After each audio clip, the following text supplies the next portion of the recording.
Welcome, welcome. You're here at Eclipse Wizardry. Today we present to you, What If Harry Spoke Parseltongue to Daphne at age 7 and she recognized him as Slytherin's chosen heir. Like and subscribe if you want more awesome stories. Sit back, relax, and enjoy. Chapter 1, The Garden and the Girl. The snake was green and thin as a shoelace, barely 8 inches long, and it had made the catastrophic mistake of crawling into the Dursleys' garden on a Tuesday afternoon. Dudley found it first. He'd been poking around the flower beds with a stick, not because he had any interest in flowers, but because poking things with sticks was Dudley's primary mode of engaging with the world, when the snake slid out from under a flat stone and Dudley screamed like he'd been stabbed. The stick came down twice before Harry, who'd been pulling weeds 3 feet away because Uncle Vernon believed in character-building manual labor, could do anything about it. The snake coiled tight against the earth, trembling in a way that made Harry's chest hurt. Dudley retreated to the porch to announce his bravery at killing a snake to Aunt Petunia. Harry waited until the screen door banged shut behind him, then crouched down in the dirt. "Are you all right?" He didn't know why he said it. He talked to things sometimes, spiders in the cupboard under the stairs, the cat from number 4 who occasionally sat on the Dursleys' fence. It was less lonely than silence. He never expected answers. The snake lifted its head. "The fat one hurt me," it said. "My side." Harry sat down hard in the dirt, staring. The snake watched him with eyes like 2 drops of copper. "You are not frightened?" Harry swallowed. "Can you understand me?" "You speak," the snake said, and its tone carried something that might have been mild reproach, as though Harry were being slow. "I hear. I speak. You hear. This is not strange." "It's a bit strange," Harry said faintly. "Is your garden safe?" Harry looked at the back fence, the neatly trimmed hedges, the absolute mundane beige normalcy of Privet Drive baking in the July heat. "Safe enough. Dudley won't come back out if there's still a snake here. He's scared of them." "Smart creature," the snake said, and there was unmistakable satisfaction in its voice. Harry almost smiled. "He's really not." He stayed there another 20 minutes, talking to the snake, whose name, when Harry asked, translated roughly to something like "she who moves through cold stone," which Harry shortened to Stone because he was 7 and pragmatic about things, until Stone's trembling stopped and she said her side only ached a little now. Harry found her a better hiding spot under the loose board at the bottom of the garden shed, where the ground stayed damp and dark. He was brushing dirt off his knees when he heard a voice from the other side of the fence. "You were speaking to it." Harry spun around. There was a girl sitting on top of the Dursleys' back fence, balanced with the casual ease of someone who'd been there a while. She was about his age, maybe a year older, with pale blonde hair pulled back severely enough to look like her head hurt, and eyes that were a very particular shade of cold blue, the color of early morning ice, the kind that looks solid until you step on it. She was wearing clothes that were clearly expensive and slightly wrong, the way a costume is slightly wrong, like someone had described normal children's clothing from a great distance. She was staring at him with an expression he couldn't read at all. "I was just," Harry started. "You were speaking to it," she said again. "And it was speaking back." She paused. "To you." It wasn't a question. Harry's mouth went dry. "No, I wasn't," he said, which was stupid, and he knew it was stupid the moment it left his mouth. The girl tilted her head. "I heard hissing," she said carefully, the way someone speaks when they are choosing each word like they're defusing something. "But I heard words. Do you know what that means?" Harry stared at her. "Who are you?" "Daphne Greengrass." She said it like he should know it. When nothing registered on his face, something shifted briefly in her expression, surprise, maybe, or recalculation. "My parents are visiting the Averys 2 doors down. I got bored." She glanced at the shed. "Most people can't hear what you were doing as words. They just hear hissing. My grandmother told me about it." She said only one kind of person in the world sounds like that. Like what? Harry said, though some cold, instinctive part of him was starting to understand. Daphne looked at him for a long moment. Her eyes were very steady. A Parselmouth, she said. Someone who speaks the language of serpents. Another pause. The last one anyone knew about was him. The one who, she stopped. Her jaw tightened slightly, and he got the sense she was fighting some internal rule about saying a name. You know who I mean. Harry didn't, actually. Not yet. Not the way she meant it. But something about the way she said him made the scar on his forehead prickle, faint and distant, like a bruise pressed lightly from the inside. I don't know what you're talking about, he said honestly. Daphne studied him for another moment, that unnerving, evaluating look, like she was doing sums in her head that he couldn't see.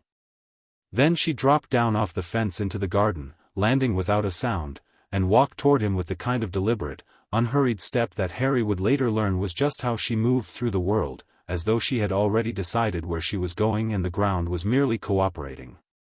She stopped 2 feet away. Up close, she was thin-faced and serious, with a small white scar through one eyebrow that she would never explain, and she looked at him the way nobody had ever looked at Harry, not like a problem, not like an annoyance, not like something to be managed or ignored. Like he was interesting. What's your name? She asked. Harry. Harry Potter. The change was immediate and total. Daphne Greengrass went absolutely still, the way animals go still when something much larger than them moves through the undergrowth nearby. Her eyes dropped to his forehead, where his fringe covered the scar, and then came back to his face, and whatever she found there made her exhale slowly through her nose. Harry Potter, she repeated, and her voice had gone very quiet and very careful. Yeah. He watched her warily. Is that a problem? She didn't answer right away. She was doing that thing again, the internal calculating. Harry would come to recognize it over the years as the face Daphne made when she was 3 moves ahead of the conversation and deciding which path to take. Finally she said, You live here? With these people? My aunt and uncle, yeah. Something moved through her expression that she controlled quickly, but not quite quickly enough. It looked, Harry thought, like anger, but the kind that gets packed away in a box and sat on firmly, not the explosive kind Dudley threw around like confetti. It looked like the kind of anger that makes decisions. Do you know anything? She asked. About the wizarding world. About what you are. I'm nothing, Harry said automatically. It came out practiced and flat. I'm just Harry. My aunt says, your aunt, Daphne said, cutting him off with a precision that wasn't rude but allowed absolutely no argument, is wrong. Harry blinked. You are Harry Potter, she said. And you just spoke to that snake like it was the most natural thing in the world, and it spoke back to you, and you understood it. And I know exactly what that means, even if you don't yet. She paused. Do you want to know? The summer air sat heavy and humid between them. Somewhere on the street, a lawnmower started up. Dudley was presumably still inside, narrating his snake battle to Aunt Petunia. Yeah, Harry said. I want to know.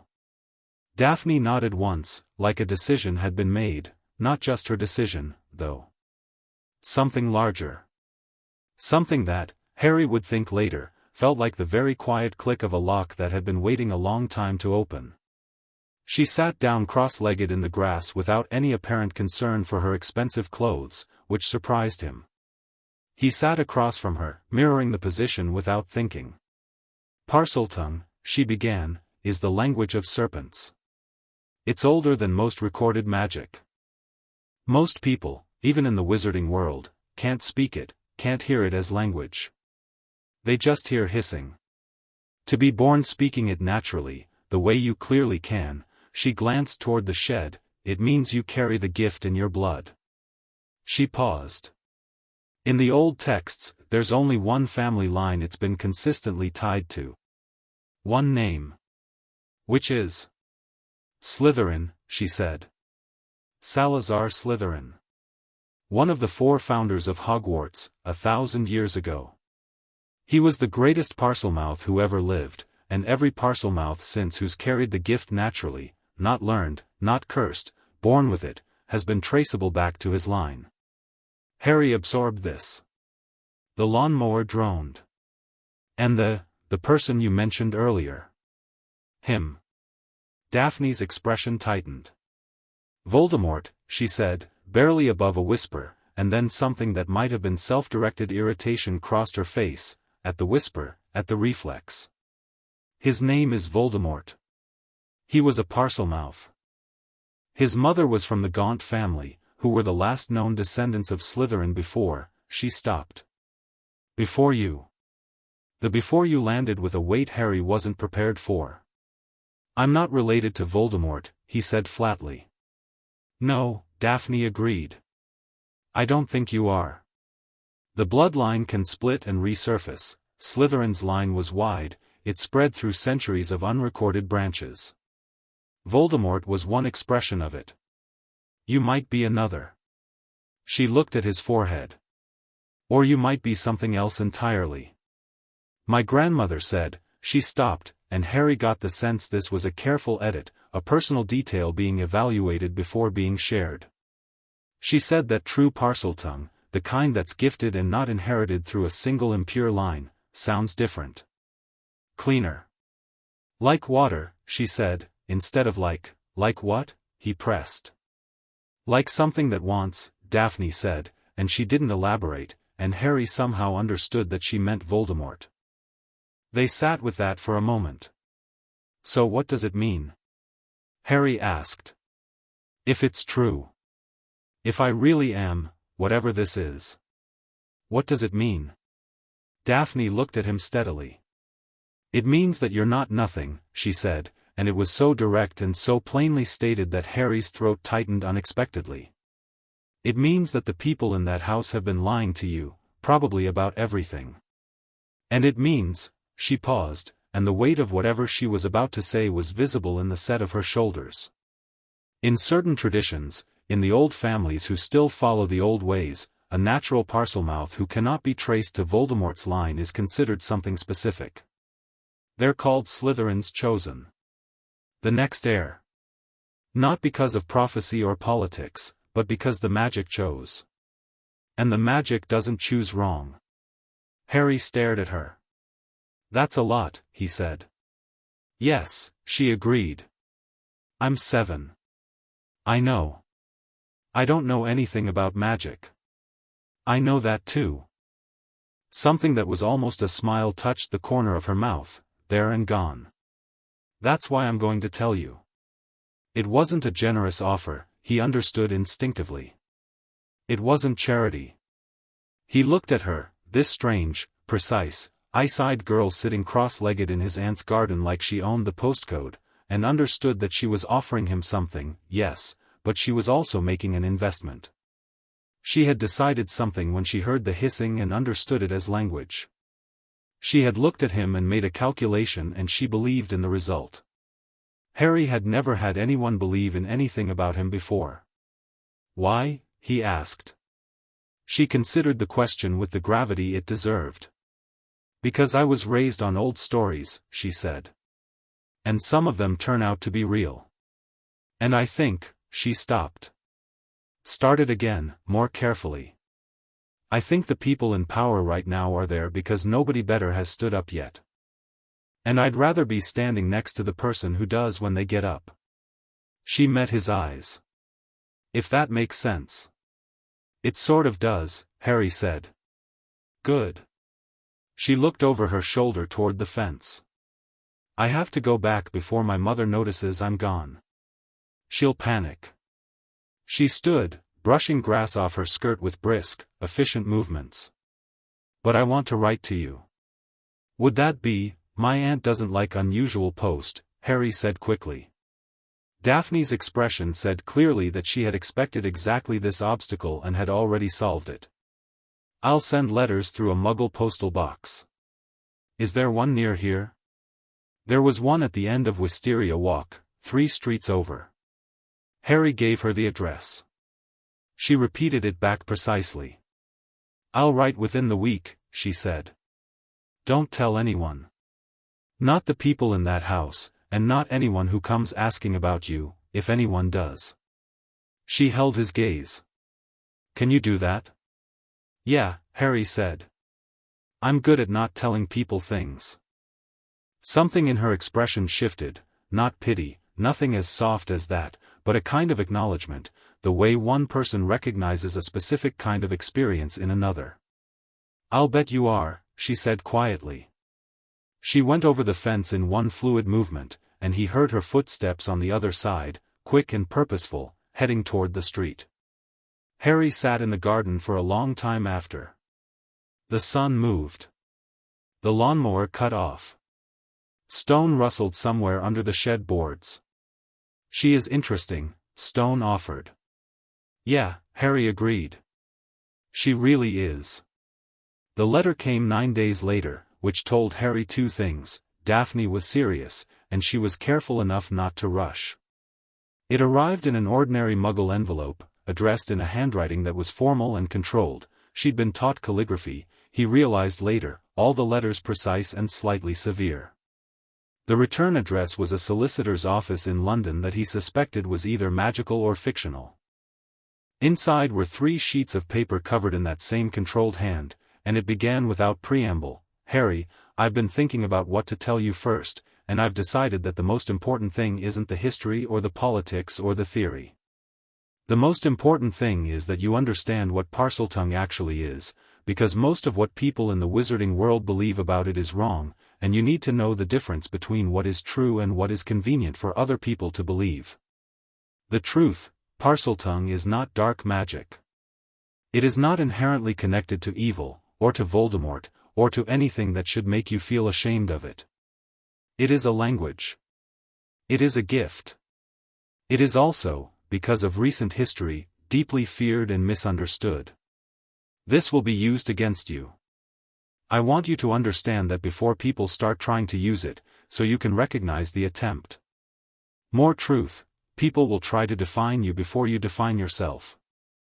Especially in our world. Especially with your name. The worst thing you can do is let them.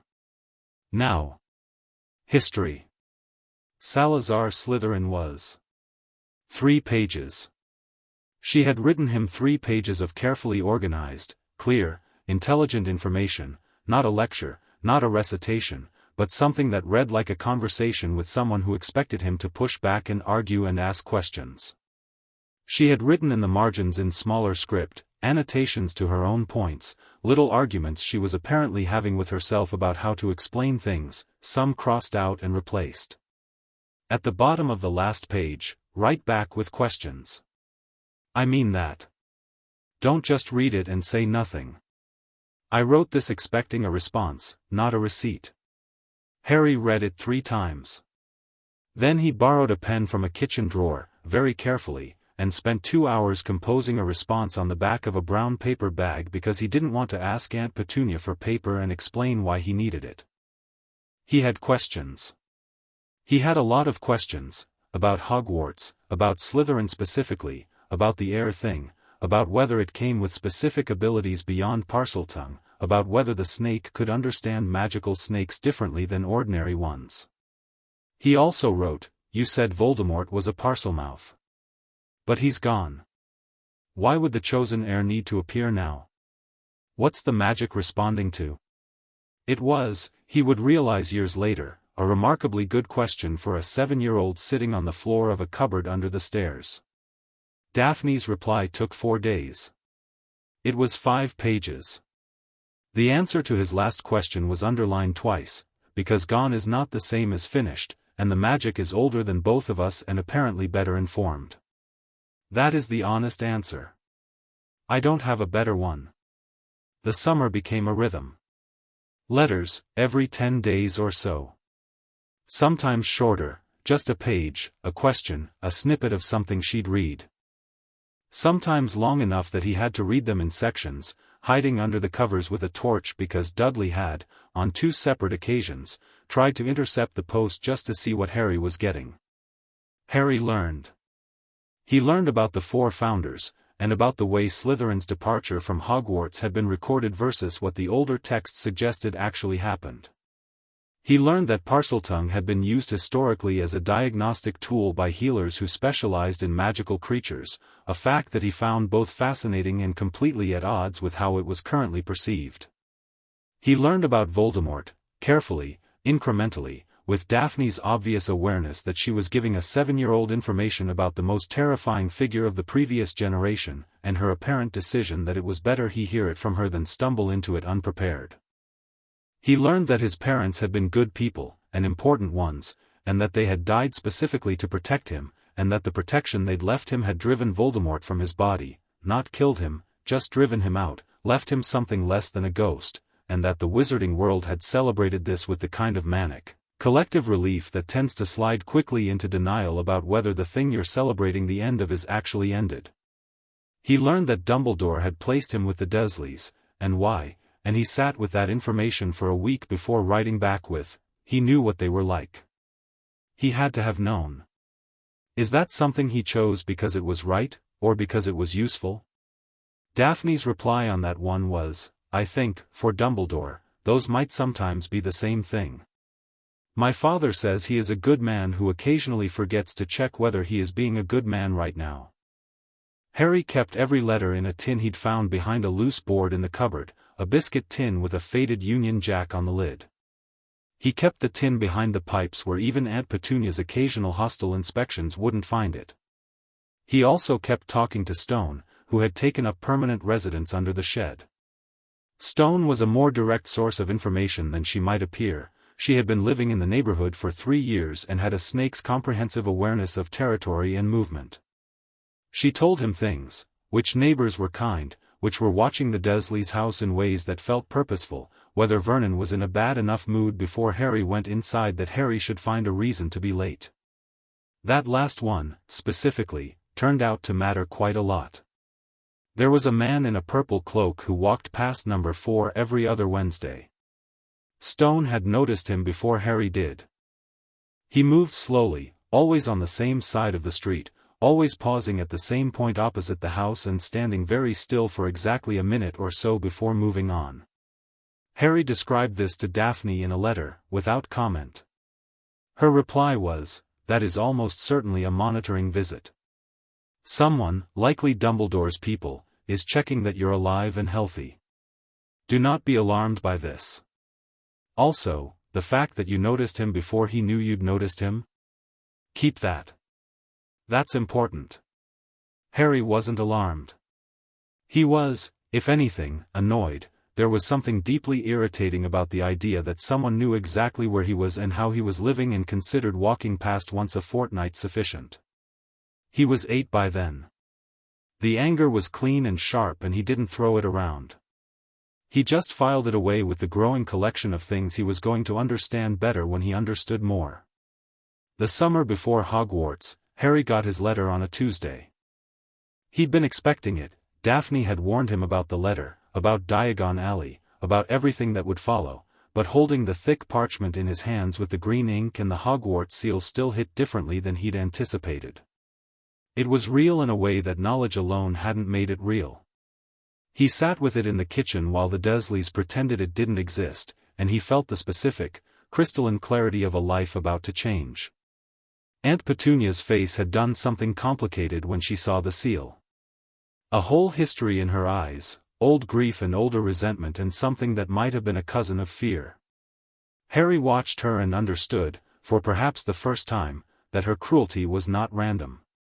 It was the cruelty of a person who had wanted something desperately and been refused it, and had spent the next 30 years taking the cost of that refusal out on the nearest available target. Understanding it didn't forgive it. It just made it smaller, somehow. Less powerful over him. I'll need to go to Diagon Alley, he said, setting the letter down on the table. Calm. Matter of fact. For my supplies. Petunia's mouth thinned. Vernon will take you on, I can go alone, Harry said. I know how to get there.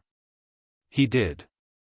Daphne had written him detailed directions to the leaky cauldron, including the precise sequence of bricks in the courtyard wall, 8 months ago. Petunia stared at him. There was something new in her look now. He'd noticed it developing over the past year or so, a kind of wariness that hadn't been there before. He wasn't sure exactly what had changed, whether it was something she could name or just an instinct, but she treated him differently at 11 than she had at 7. Not kindly. Just more carefully. Like she'd decided, somewhere along the way, that pushing too hard might produce results she didn't want.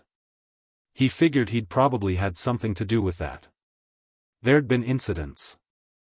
Not dramatic, enormous ones. Harry didn't do dramatic and enormous. He'd had Daphne's voice in the back of his head for 4 years telling him that display was for people who couldn't achieve results any other way, but small, precise moments where the magic had responded to his intent with a specificity that normal accidental magic didn't quite explain.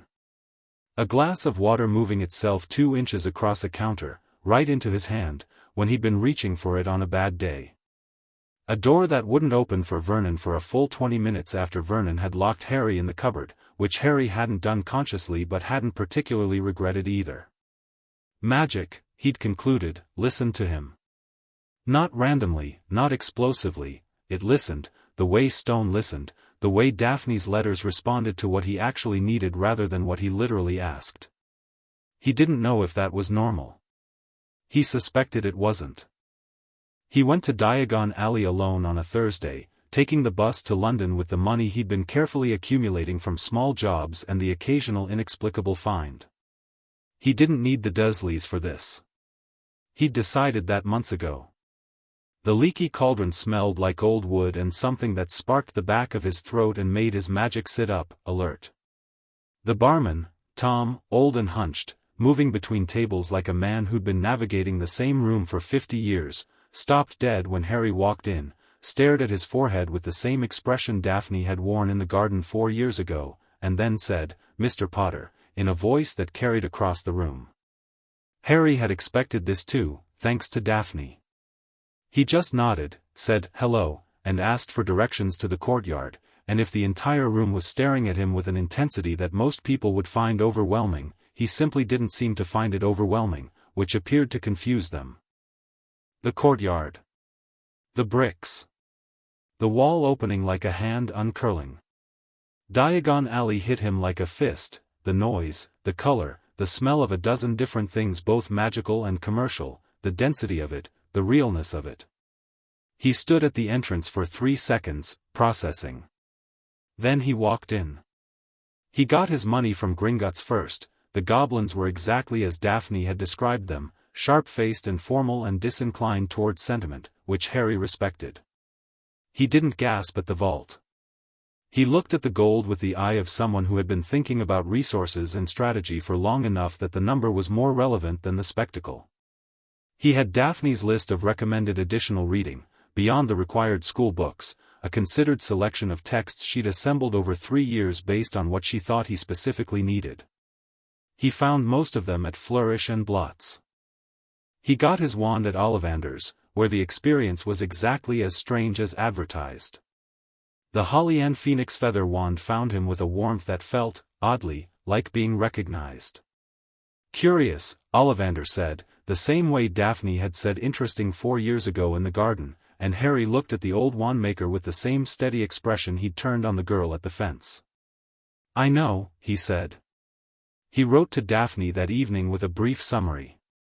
Her reply, which arrived with remarkable speed via owl, she'd gotten him one for his birthday the month before, a small grey owl of considerable attitude that Harry had named Cypher, read, "The phoenix feather is from Dumbledore's phoenix. You have Voldemort's twin wand. You know this doesn't actually mean anything about you, right? It means something about the wands. Don't let anyone tell you otherwise. Also, are you ready?" He wrote back, "Yes." Her reply was a single line, "Good. See you on the 1st. King's Cross on September 1st was exactly as chaotic as he'd expected, and Harry moved through it like water moves through rock, not fighting the current, just finding the path through. The barrier at platform 9 3/4 he went through at a walk, not a run, following a family with a trunk on a trolley who clearly knew where they were going. The Hogwarts Express was red and enormous and steaming, and Harry found an empty compartment and sat in it and watched the platform through the window while families said goodbye and owls protested and first-years tried to look like they weren't terrified. The compartment door opened. Daphne Greengrass stood in the doorway. She had grown, obviously, nearly 5 feet tall now, the blonde hair still pulled back with the same severity, the ice-blue eyes the same as they had been across a garden fence 4 years ago. She was wearing Hogwarts robes that had clearly been tailored rather than bought off the shelf. She was looking at him with an expression that was controlled and neutral in the way that only someone with strong feelings that they're deliberately not showing can achieve. Behind her stood another girl, darker, with sharper features and an observant expression that catalogued the compartment in about 2 seconds, pausing at Harry with obvious curiosity. This was Tracy Davis, Harry knew from Daphne's letters. Her best friend. Trusted, discreet, prone to sarcasm. "You're smaller than I expected," Daphne said. "Hello to you too," Harry said. Something in her expression broke open slightly, just for a moment, just at the corners, and then she stepped into the compartment and sat across from him, and Tracy came in behind her and sat down and looked between them with the expression of someone watching a play they've already been given the script for. "This is Tracy," Daphne said. "Hi," Tracy said. "She's talked about you constantly for 4 years. She'll deny that." "I'll deny that," Daphne said. Harry looked at them both, and felt, for the first time in as long as he could remember, completely at ease. "It's good to meet you," he said, and meant it. The train moved. London slid away behind them, the city thinning into suburb into countryside into open green hills, and the three of them talked for hours, not about strategy or politics or the approaching weight of Hogwarts, but like people who are genuinely glad to be in the same room, which was a different thing entirely. Daphne was sharper and drier in person than she was in letters, her humor more evident, less guarded. Tracy was funny in a way that seemed accidental, her observations landing sideways. Harry, who had spent 11 years in a house where being funny was not a survival skill, found that he was apparently capable of it anyway. Around midday, the compartment door opened again. The boy in the doorway had white blonde hair and gray eyes and the expression of someone who had never, in his entire life, been told no. He glanced at Harry, and something shifted in his face, surprise, controlled immediately, replaced by the practiced poise of someone who'd been drilled in aristocratic composure since birth. "Potter," Draco Malfoy said. Because of course he'd identified Harry immediately. Of course he had. "I didn't know you were." His eyes moved to Daphne, and something else crossed his expression, something more complicated. "Greengrass." "Malfoy," Daphne said. The two of them looked at each other with the specific careful neutrality of people from the same world who have decided, separately, how to think about each other, and those decisions are not entirely compatible. Draco's gaze moved back to Harry. "I could introduce you to some people," he said, with the particular tone of someone who believes they are extending a significant courtesy. "Better company than, I'm fine," Harry said pleasantly. Draco's eyes sharpened. He'd expected something else, nervousness, maybe, or gratitude, or the stuttering disorientation of someone famous meeting someone from an important family. What he'd gotten instead was a boy sitting comfortably in a train compartment with 2 Slytherin girls, looking at him with polite interest and absolutely no indication that the offer carried any weight. It bothered Draco. Harry could see it bothering him. "Right," Draco said, after a pause. "Well. Perhaps later." He withdrew, sliding the door closed behind him with more care than was strictly necessary. Tracy said, "I give it 2 weeks before he's either trying to ally with you or genuinely afraid of you." 3 days, Daphne said crisply. Harry leaned back against the seat. "Neither," he said. "He'll do both simultaneously." "That's more interesting, from his perspective." Daphne looked at him. "That's actually probably right," she said, and in her voice was something that wasn't quite pride but was in the same neighborhood, the sound of someone watching an expectation fulfilled. The sorting happened the way it always did, one by one, alphabetical, the ancient hat placed on each first year's head while the Great Hall watched. Harry watched it all from his place in the line, absorbing the hall's enormity, the floating candles, the ceiling that Daphne had told him was enchanted to reflect the sky outside. It was spectacular. He noted it and moved on. When the hat touched his head, Harry heard it clearly, not inside his ears but somewhere more central, like the feeling of magic paying attention but with language attached. "Oh," said the sorting hat. And then it was silent for a moment, and Harry got the distinct impression that silence was unusual. "This is different." "Hello," Harry thought back at it, calmly. "You can hear me clearly," it said.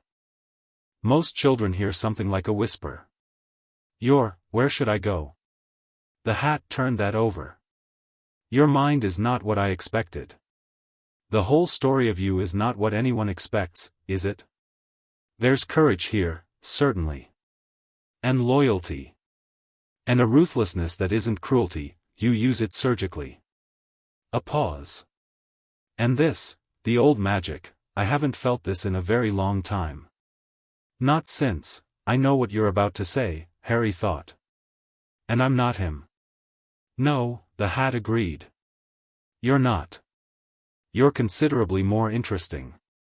That's the second time that word has come up in your life, I notice." "Where do I belong?" Harry asked again, patient. "The question isn't where you belong," the hat said, and Harry could feel something like admiration in it, old and measuring. "The question is what you'll do with it." Because this, and something like a finger touched the oldest, deepest part of Harry's gift, the Parseltongue instinct, the thing that had responded to stone in the garden and listened when he wanted and moved when he intended. This is Slytherin's gift. Not stolen, not transferred, inherent. You know what the old families would call you. I do. Slytherin. The hat's shout hit the Great Hall and the Slytherin table exploded, or rather, the older students produced a reaction that was dignified and polished and held a kind of specific satisfaction beneath it, like people who'd been expecting a particular delivery and were pleased to find it had arrived. The other table's response was notably quieter, the kind of quiet that is itself a response. Harry took the hat off and handed it back to Professor McGonagall, who was looking at him with an expression that was the carefully controlled sibling of the one she might have had if she were surprised, which he suspected she was but would never admit. He walked to the Slytherin table. The older students made room. The older students, and this was noticeable, made respectful room, the kind of space you create for someone, not the kind you allow when there's nowhere else. He didn't know yet whether this was his name or something else, something the hat had carried in its shout, some quality or resonance of what it had found in his head. He sat down next to a fifth year who told him her name was Gemma Farley and that he should eat something, which was practical advice that he appreciated. Daphne sat beside him 30 seconds later. She said nothing for a moment, just reached for a pitcher of water and poured a glass with the deliberate ease of someone who has been exactly where she wanted to be and is in no particular hurry to say so. Then she said, quietly, looking straight ahead at the high table, "You didn't even hesitate." "Neither did you," Harry said. "You knew it would be Slytherin." "I suspected," she said. "There's a difference." A pause. "But yes. I knew." "Tracy?" he asked. 20 seconds after me. As always. The corner of her mouth curved slightly. She does it on purpose. To let me have the moment. Tracy sat down on Harry's other side, reached across him for the bread basket without ceremony, and said, "So. Slytherin's chosen heir walks into Hogwarts. What happens next?" Harry picked up his fork. "Dinner," he said. "And then everything else." Around the Slytherin table, the candles on the wall threw warm golden light across the stone, and the first years found their seats among the older students who watched them with various degrees of curiosity and assessment, and across the hall Draco Malfoy was already at the Slytherin table and already watching Harry with that dual expression, calculating and slightly rattled, that Harry had accurately predicted on the train. Harry ate his dinner. He was 11 years old and he was in the right place, and he had been waiting for this his entire life without knowing that's what the waiting was for. That was enough, for now. That was more than enough. Chapter 2, Letters in the Dark. The dungeons of Hogwarts were alive in a way that the upper floors weren't. Harry noticed it the first night, lying in his four-poster bed in the first-year boys' dormitory, listening to the castle settle around him. Above ground, the castle made the sounds of old stone and moving staircases and the distant draft of wind through towers. Down here, below the waterline of the lake, there was something else underneath the settling. A hum. Low and continuous, like a note held so long it had become part of the architecture. He lay there in the dark with his eyes open, listening, and the hum felt like it was listening back. "You feel it," said a voice. Harry turned his head. On the windowsill, the Slytherin dormitories had windows that looked into the lake, green-black water pressing against the glass, occasionally broken by the silhouette of something very large moving slowly past. A small brown snake had coiled itself against the warmth of the stone frame. It was different from stone. Shorter, wider, with a pattern like old coins across its back. "The old ones built this place to breathe," the snake said. "The deep foundations. The one who loved us made them to sing." "Slytherin," Harry said, barely a whisper. "We remember him," the snake said simply. "Stone remembers. Water remembers. You are the first in a long time who can hear it." Harry was quiet for a moment. His roommates, Blaise Zabini, Theodore Nott, Vincent Crabbe, Gregory Goyle, and Draco Malfoy, were all asleep or pretending to be. The dormitory was dark except for the faint greenish luminescence coming through the lake windows. "What's your name?" he asked the snake. "We don't name ourselves the way you do," it said. "But you may call me what feels right." Harry thought about it. "Current," he said. "Like the water." "Good," Current said, with what Harry was coming to understand was the snake equivalent of approval. He closed his eyes. The hum continued. He stopped listening for it consciously and just let it be there, and somewhere in that state he fell asleep and dreamed of stone corridors that went deeper than any dungeons he'd walked, lit by torches that burned without fuel and never went out. The first week of Hogwarts was, by any ordinary measure, overwhelming. Harry found it interesting. Classes came fast and dense, Transfiguration with McGonagall, who looked at Harry on the first day with eyes that were evaluating something specific and taking meticulous notes on the result. Charms with Flitwick, who actually squeaked when he called Harry's name from the register and then immediately looked mortified about the squeak. History of Magic with Binns, who was literally a ghost and lectured with the enthusiasm of a man who had died before finishing the sentence he was halfway through. Potions with Snape. Potions with Snape was its own event. Harry had read ahead. Daphne had sent him magical drafts and potions 2 years ago with a note saying, "Read this before you get to Hogwarts. Snape doesn't have patience for people who haven't thought about ingredients before they touch them." He had read it. He had also read Arsenius Jigger's Curses and Counter-Curses, which wasn't on the first year's syllabus at all, because Daphne had also sent that one with a note saying, "Just read it, trust me." Snape swept into the dungeon classroom and began, as clearly had become tradition, with his opening speech, "Dark arts, subtle science, the difference between a brewer and someone who merely follows instructions." It was a good speech, Harry thought. Sharp and precise and designed to separate the students who were listening from the ones who were performing the act of listening. Then Snape looked at Harry. "Potter," he said, with a quality in his voice that Harry had noticed people used when saying his name, a specific weight, a whole private history compressed into 2 syllables. "Our new celebrity." He paused, lip curled. "Tell me, what would I get if I added powdered root of asphodel to an infusion of wormwood?" Harry answered without hesitation. "The Draught of Living Death. One of the most powerful sleeping potions known. Asphodel in old plant magic is also associated with grief and remembrance, specifically for the dead, which is consistent with the potion's effect." Snape went still for just a moment. It was brief, almost imperceptible, but Harry caught it. Then, where would you look if I told you to find me a bezoar? Stomach of a goat, Harry said. Antidote to most poisons, though not all. There are 3 categories of poison it won't neutralize. The literature disagrees on exactly which 3, but the consensus excludes anything with a magical rather than chemical action.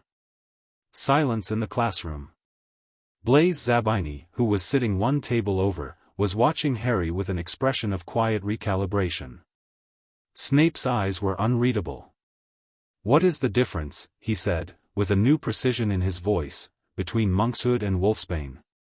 They're the same plant, Harry said. Also called aconite.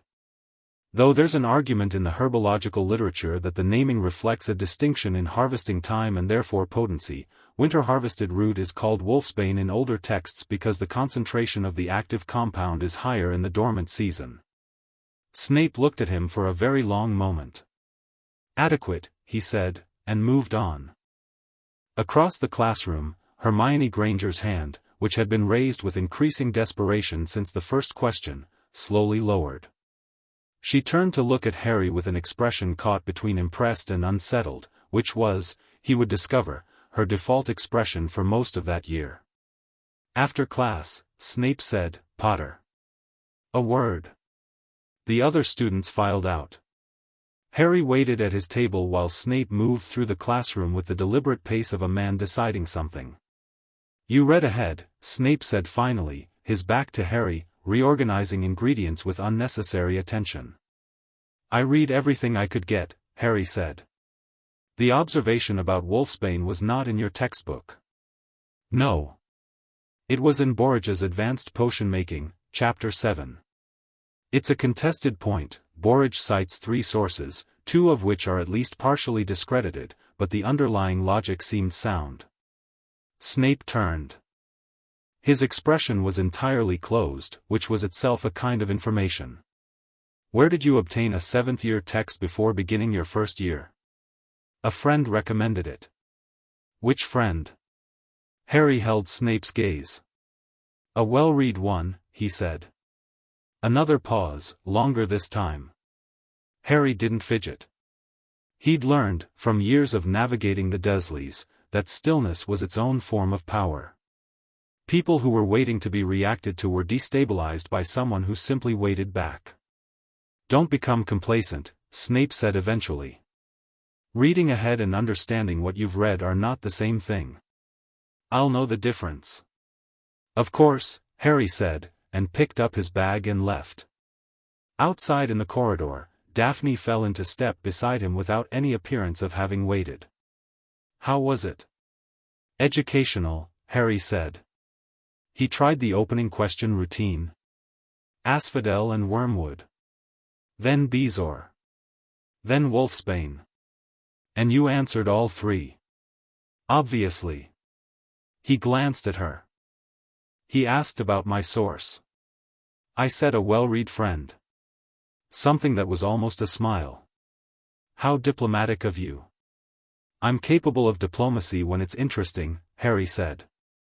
They walked up from the dungeons toward Charms, and Harry thought about Snape's face in the moment before the stillness, that brief, involuntary tell. Something in those 3 answers had rattled the man, not because Harry had known them, but because of how he'd known them. The context, the literature behind the facts. The thinking. It had rattled him the same way the sorting had rattled certain people. The same way Draco Malfoy had been rattled on the train. Like they had all been expecting a particular thing and gotten something that shared a surface with that thing but was fundamentally different underneath. Good, Harry thought. Let them recalibrate. The castle revealed itself to him in increments. He explored it systematically, not randomly, the way some first-years wandered into moving staircases and got lost for hours, but with intention, spending 20 minutes each morning before breakfast walking a different section and building a mental map that was, within 3 weeks, more complete than most 6th-years could have drawn. He found secret passages by feel, the magic told him about them, a kind of sympathetic awareness that said here, there is a seam in things, and he would press and find the right stone or the right word and the wall would admit him. The castle liked him. He couldn't have explained it better than that. It wasn't a sentient preference, exactly, the castle wasn't thinking about him, but the way magic in the stones responded to his presence was different from how he'd heard other people describe it. Doors opened a beat faster. Staircases waited instead of moving. The dungeon hum he'd noticed on the first night was there everywhere once he started paying attention, a deep subsonic thread in the architecture of the place, and it ran strongest in the Slytherin dungeons and in certain corridors on the lower floors that didn't appear on any map he'd found in the library. He mentioned the corridors to Daphne. She said, "I want to come when you explore them. I was going to look this weekend." "I know. I'm telling you I want to come." He looked at her. "Tracy?" She said, and I'm quoting directly, "Absolutely not. Someone needs to maintain plausible deniability when you two get expelled on a Saturday." "Fair," Harry said, and Tracy, who was sitting 3 feet away pretending to read, nodded without looking up. They went on Saturday, at 5 in the morning, when the castle was quiet enough that the silence was a presence of its own. Daphne met him at the dormitory staircase dressed in dark robes with her hair down for once. It changed her face, made her look less armored, which she clearly knew because she decided to do it, and Daphne Greengrass did not do things by accident. She had a lit wand, Lumos, first-year charms, she'd mastered it on day 2, and an expression of focused alertness. They went down. The lower corridors smelled like the lake, cold, deep water and stone and something older than either. The hum was stronger here. The torches, which burned with the magical self-sustaining fire that lit the school, were spaced wider, the light thinner between them, and the stonework was different, rougher, larger blocks, visibly older than the upper floors. Harry ran his hand along the wall as he walked and felt it respond, a low throb like a pulse. "You feel it?" he said. "The hum?" Daphne nodded, pressing her own palm flat against the wall. "My grandmother described it once. She said the deepest foundations of Hogwarts were built by Slytherin himself, not with construction magic but with intention magic, old earthwork, older than most recorded techniques. She said it would respond to the right person." Her eyes moved to him. She said she'd never felt it respond. Just hum at a distance. Harry felt it pressing back against his hand with something almost like recognition. "It knows me," he said, not as a boast, just as a fact. The same way he'd have said the sky is gray today. Daphne watched him with that particular quality of attention, the one she deployed when she was both satisfied to be right about something and aware that being right about it carried weight. "The old magic recognizes its own," she said.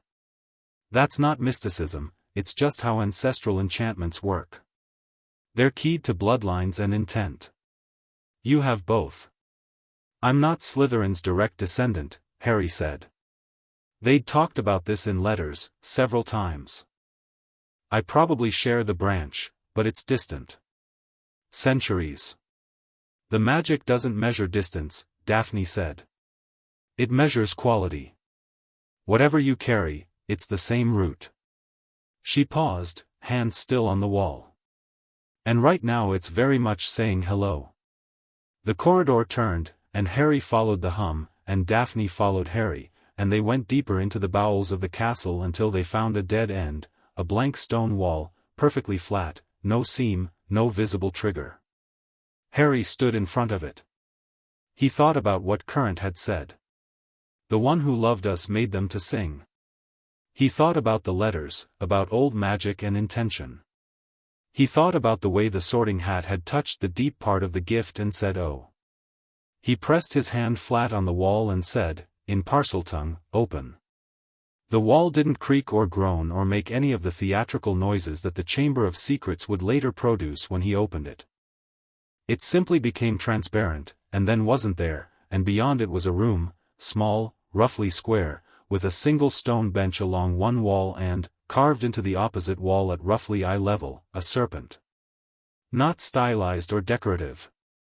Precise, anatomically real, carved by someone who had looked at many snakes and understood them, with a respect that was evident in the quality of the work.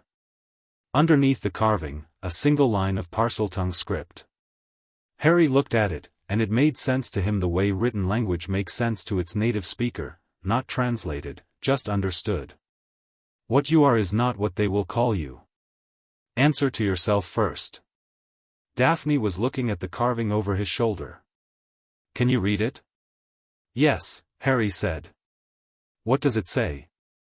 He told her. She was quiet for a moment, and when he glanced back, her expression was doing the thing it did when she was having a feeling she hadn't budgeted for. Slytherin wrote that specifically, she said. That was written for whoever came here and was able to open this room. For the next one, Harry said. For you, Daphne said. Not gently. Precisely. Harry looked at the carving for another moment, at the perfect stone serpent and the old words underneath it. Then he sat down on the bench, because his legs had decided they'd been standing long enough, and thought about what it meant to be written to by someone 1,000 years dead who had nonetheless been correct about when to leave the note. Daphne sat beside him. Not touching, but close, the Daphne equivalent of a hug, Harry had come to understand. Proximity offered, not imposed. Are you all right? She asked. Yes, he said honestly. I'm not frightened. I know that's probably the strange part. It's not strange, she said. You've been building to this for 4 years.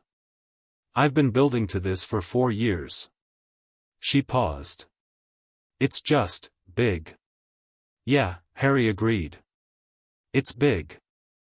They sat in the room that Salazar Slytherin had sealed 1,000 years ago for the person who would eventually deserve to open it, in a dungeon below a lake in a school that hummed with old magic, and it was 5:30 in the morning and neither of them wanted to leave.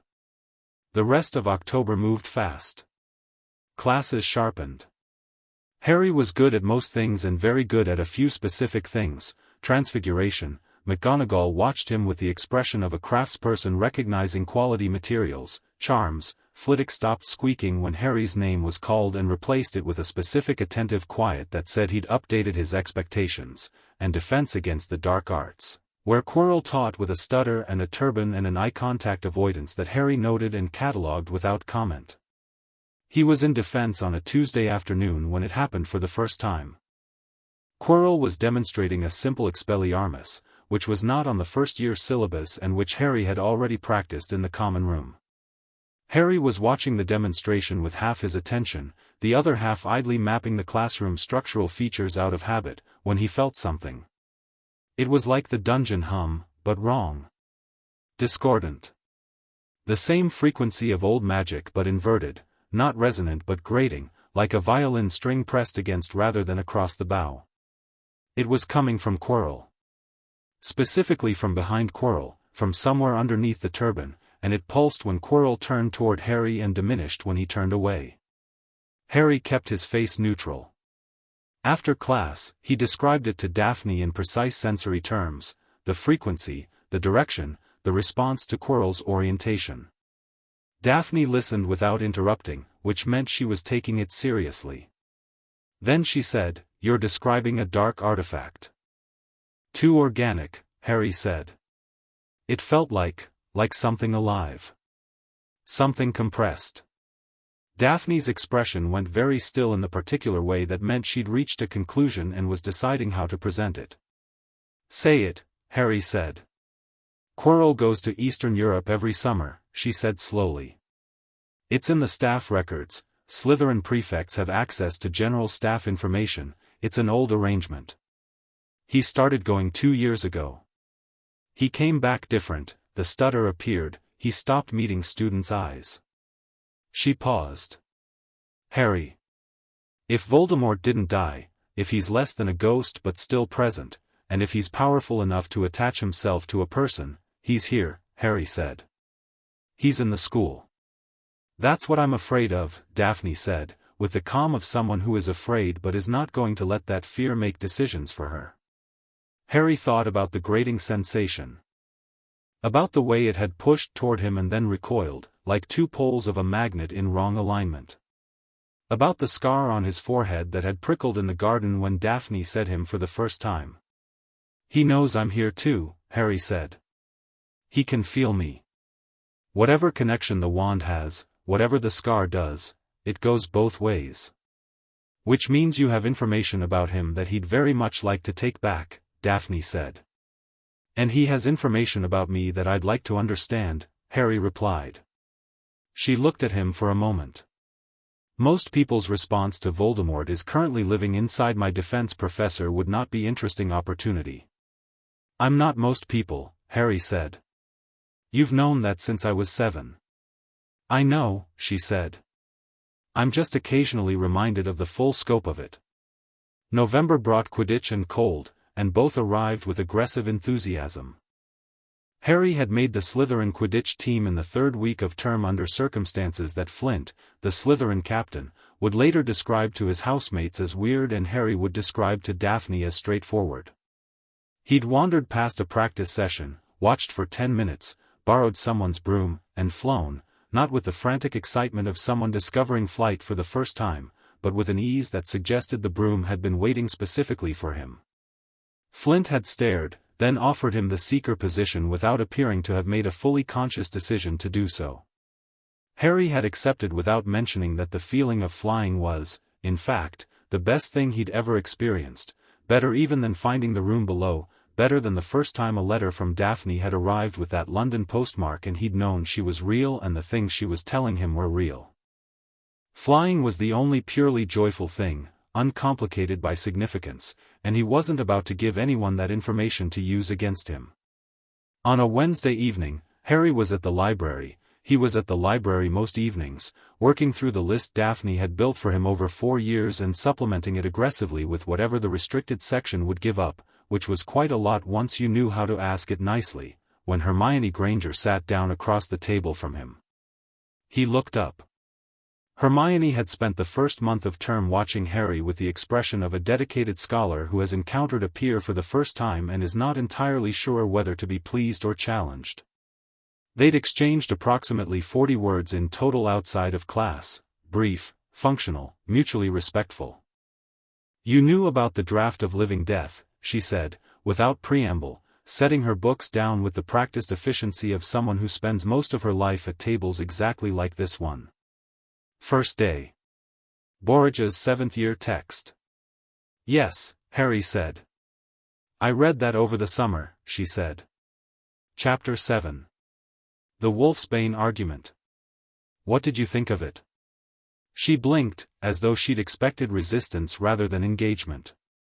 I think Borgia's sourcing is weak but his underlying chemistry is sound, she said. If the active compound concentration increases during dormancy, the naming distinction in the older texts makes historical sense even if it's not botanically accurate. That's what I thought, Harry said. Have you read Belby's counterargument?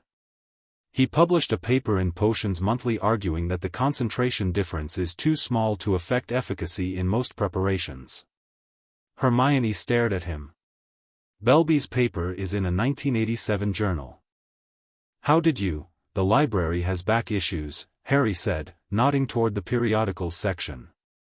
Row 6, top shelf. She turned to look, turned back, opened her mouth, closed it. Then she sat down properly, as though she'd decided something. You've been doing this for years, she said. Before Hogwarts. Reading everything you could find. Someone sent me books, Harry said. And I had a lot of time to read. Something moved through Hermione's expression at that, a question she decided not to ask, but the shape of it was still visible. She was sharp enough to hear what wasn't being said. I'm going to be honest, she said. I came over to ask you about Snape's classroom question because I wanted to know if you'd actually understood the answers or just memorized them, and I now think that's an extremely inadequate question. Memorizing answers to questions you haven't been asked yet requires understanding the subject, Harry said. Otherwise you don't know which answers are relevant. Hermione looked at him. You're not what I expected, she said.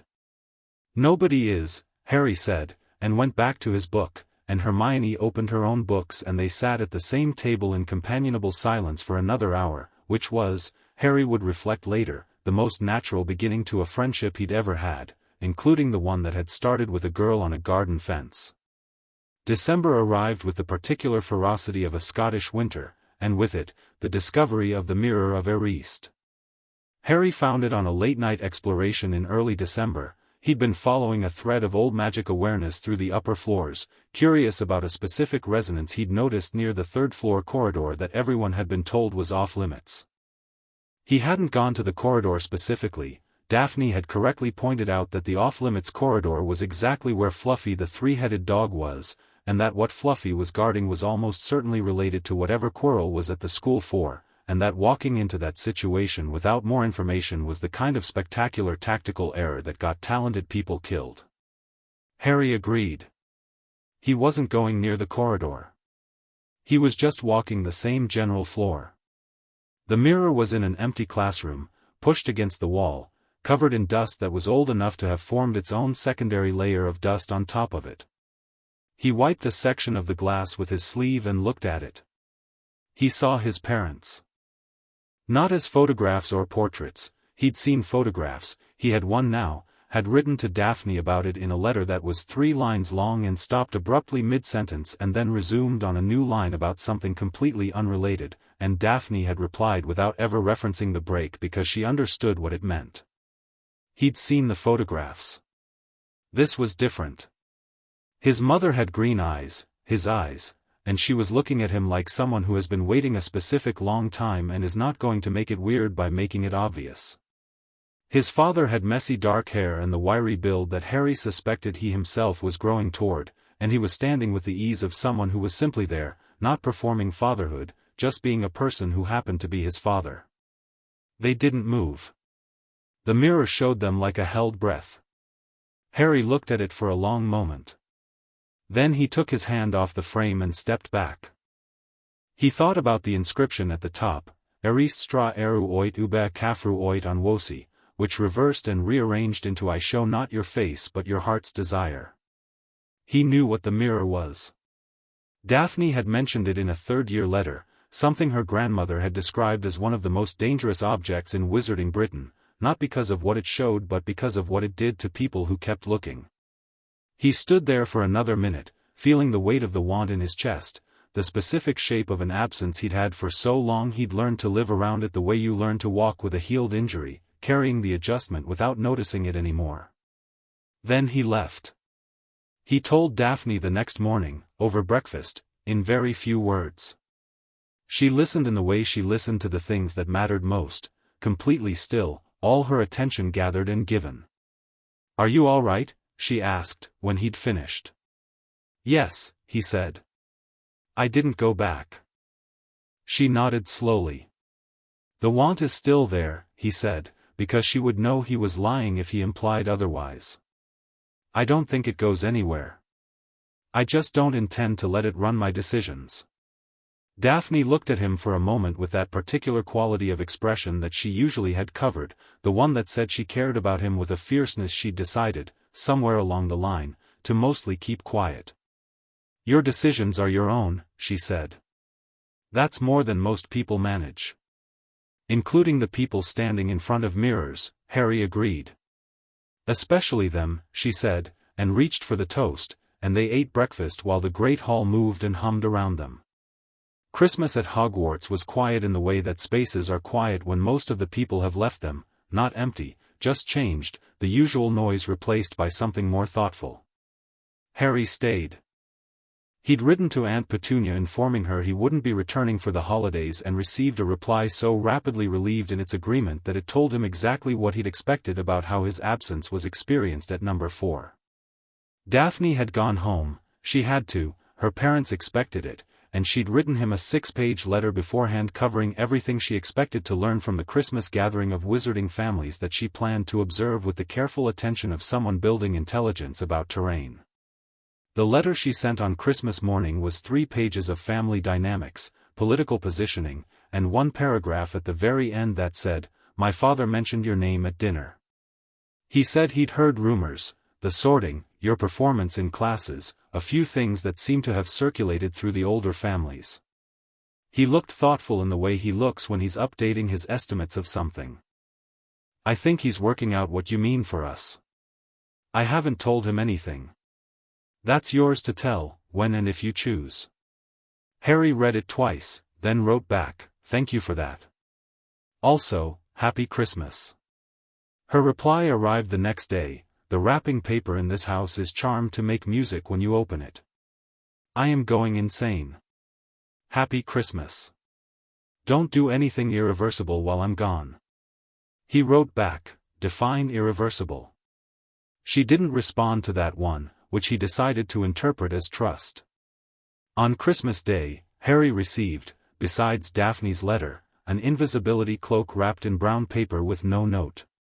He held it up in the pale morning light of the near-empty dormitory and watched it shift and flow like liquid, and knew immediately what it was because Daphne had described it to him 2 years ago, his father's cloak, apparently given or passed or bequeathed through some arrangement, arriving now. He thought about who had sent it. He put it on and stood in front of the dormitory mirror and looked at himself, or rather, looked at where himself wasn't. He felt entirely present. The absence was only visible. He took the cloak off and put it carefully in his trunk. Then he went to find the restricted section while the library was empty and the librarian was at Christmas dinner, and he spent 4 hours reading about ancient inheritance magic, bloodline gifts, and the specific theoretical framework for what happened when a magical bloodline with a dominant hereditary ability, like Parseltongue, produced a new carrier after generations of dormancy. The texts agreed, dormancy followed by re-emergence consistently produced a gift that was stronger, deeper, and more integrated than in the original line. The magic, constrained over generations, gathered itself. When it emerged fully. Harry read this 3 times. Then he closed the book and sat in the empty library with the snow falling outside the tall windows and thought about what fully might eventually mean, and felt neither frightened nor boastful about it, just informed. Like someone checking a map before a journey. The journey was going to be long and complicated and he expected to enjoy most of it, and some of it was going to be terrible, and it was his. That was what mattered. January brought Daphne back with a sharper edge and a coat of new information, Tracy back with a box of Honeydukes sweets she'd gotten for Christmas and was sharing with calculated generosity, and Quirrell back with the grating wrong-frequency present stronger than before, pulsing unevenly, like something that had been fed over the break and was consequently less contained. Harry noticed immediately and said nothing to anyone but Daphne. "It's getting worse," she said. "He's trying to find a way through what fluffy skarding," Harry said. "Whatever the something is that Dumbledore's protecting in that corridor, Voldemort wants it. Quirrell will keep trying. And when he succeeds?" "He won't," Harry said. "Not yet." "How do you know?" "Because Dumbledore wouldn't leave something that could be easily bypassed. There are layers. Quirrell hasn't got through all of them." A pause. "I've been thinking about what's being protected. The only thing Voldemort wants badly enough to possess a person for is his own body back. Permanent restoration. Which means the object is something that could achieve that." "The Philosopher's Stone," Daphne said immediately. Harry looked at her. "You know about it." "My grandmother mentioned it once. Nicholas Flamel has made the stone, it produces the elixir of life, and presumably its properties could be turned toward physical restoration." She paused. "It was moved from Gringotts. There was a reported break-in last summer, Vault 613. "Vault 713, Harry said. "I passed it at Gringotts when I went for my school things. The door was damaged and a goblin told me it had been emptied earlier that day. I thought it was interesting at the time." Daphne stared at him. "You knew and didn't, I didn't have context for it yet," Harry said. "Now I do." She pressed her fingers to her forehead briefly. "All right. So Dumbledore has the stone, it's somewhere beneath that dog, Voldemort is trying to get to it through Quirrell, and," she stopped. "Harry. If Voldemort gets the stone and restores his body, he doesn't get the stone, Harry said simply. The plan for preventing that being? I'm working on it, Harry said. But if it comes to it, if Quirrell gets through everything else, I go in. You go in, Daphne repeated, with a specific quality of calm that was the outer shell of a significantly less calm interior state. He can't affect me the way he can affect others, Harry said. The connection runs both ways. Whatever protection my mother left works through contact. And there's something else, I've been thinking about the Parseltongue resonance. When two Parselmouths are in the same space, there's an awareness between them. I felt it with Quirrell in class. Voldemort knows I'm here. He's been avoiding me. He's afraid of you, Daphne said slowly. Or he's cautious, Harry said. Which for him is probably the same thing. She looked at him for a long moment. You're planning to use the connection as a weapon. I'm planning to understand it well enough that I can, Harry said. Which is the first step. Daphne was quiet for a moment. Then, I want to know everything you learn before you do anything with it. Obviously, Harry said. When have I ever done anything without telling you? The invisible section of the library on Christmas Day, she said, without missing a beat. Before doing anything consequential, he amended. She considered this acceptable, she said. The spring term built towards something that Harry could feel in the structure of events, the castle's hum changing pitch in March, Quirrell's classroom presence growing more erratic, Dumbledore's absences from the school more frequent and more obvious. The stage was setting itself. Harry spent his evenings reading.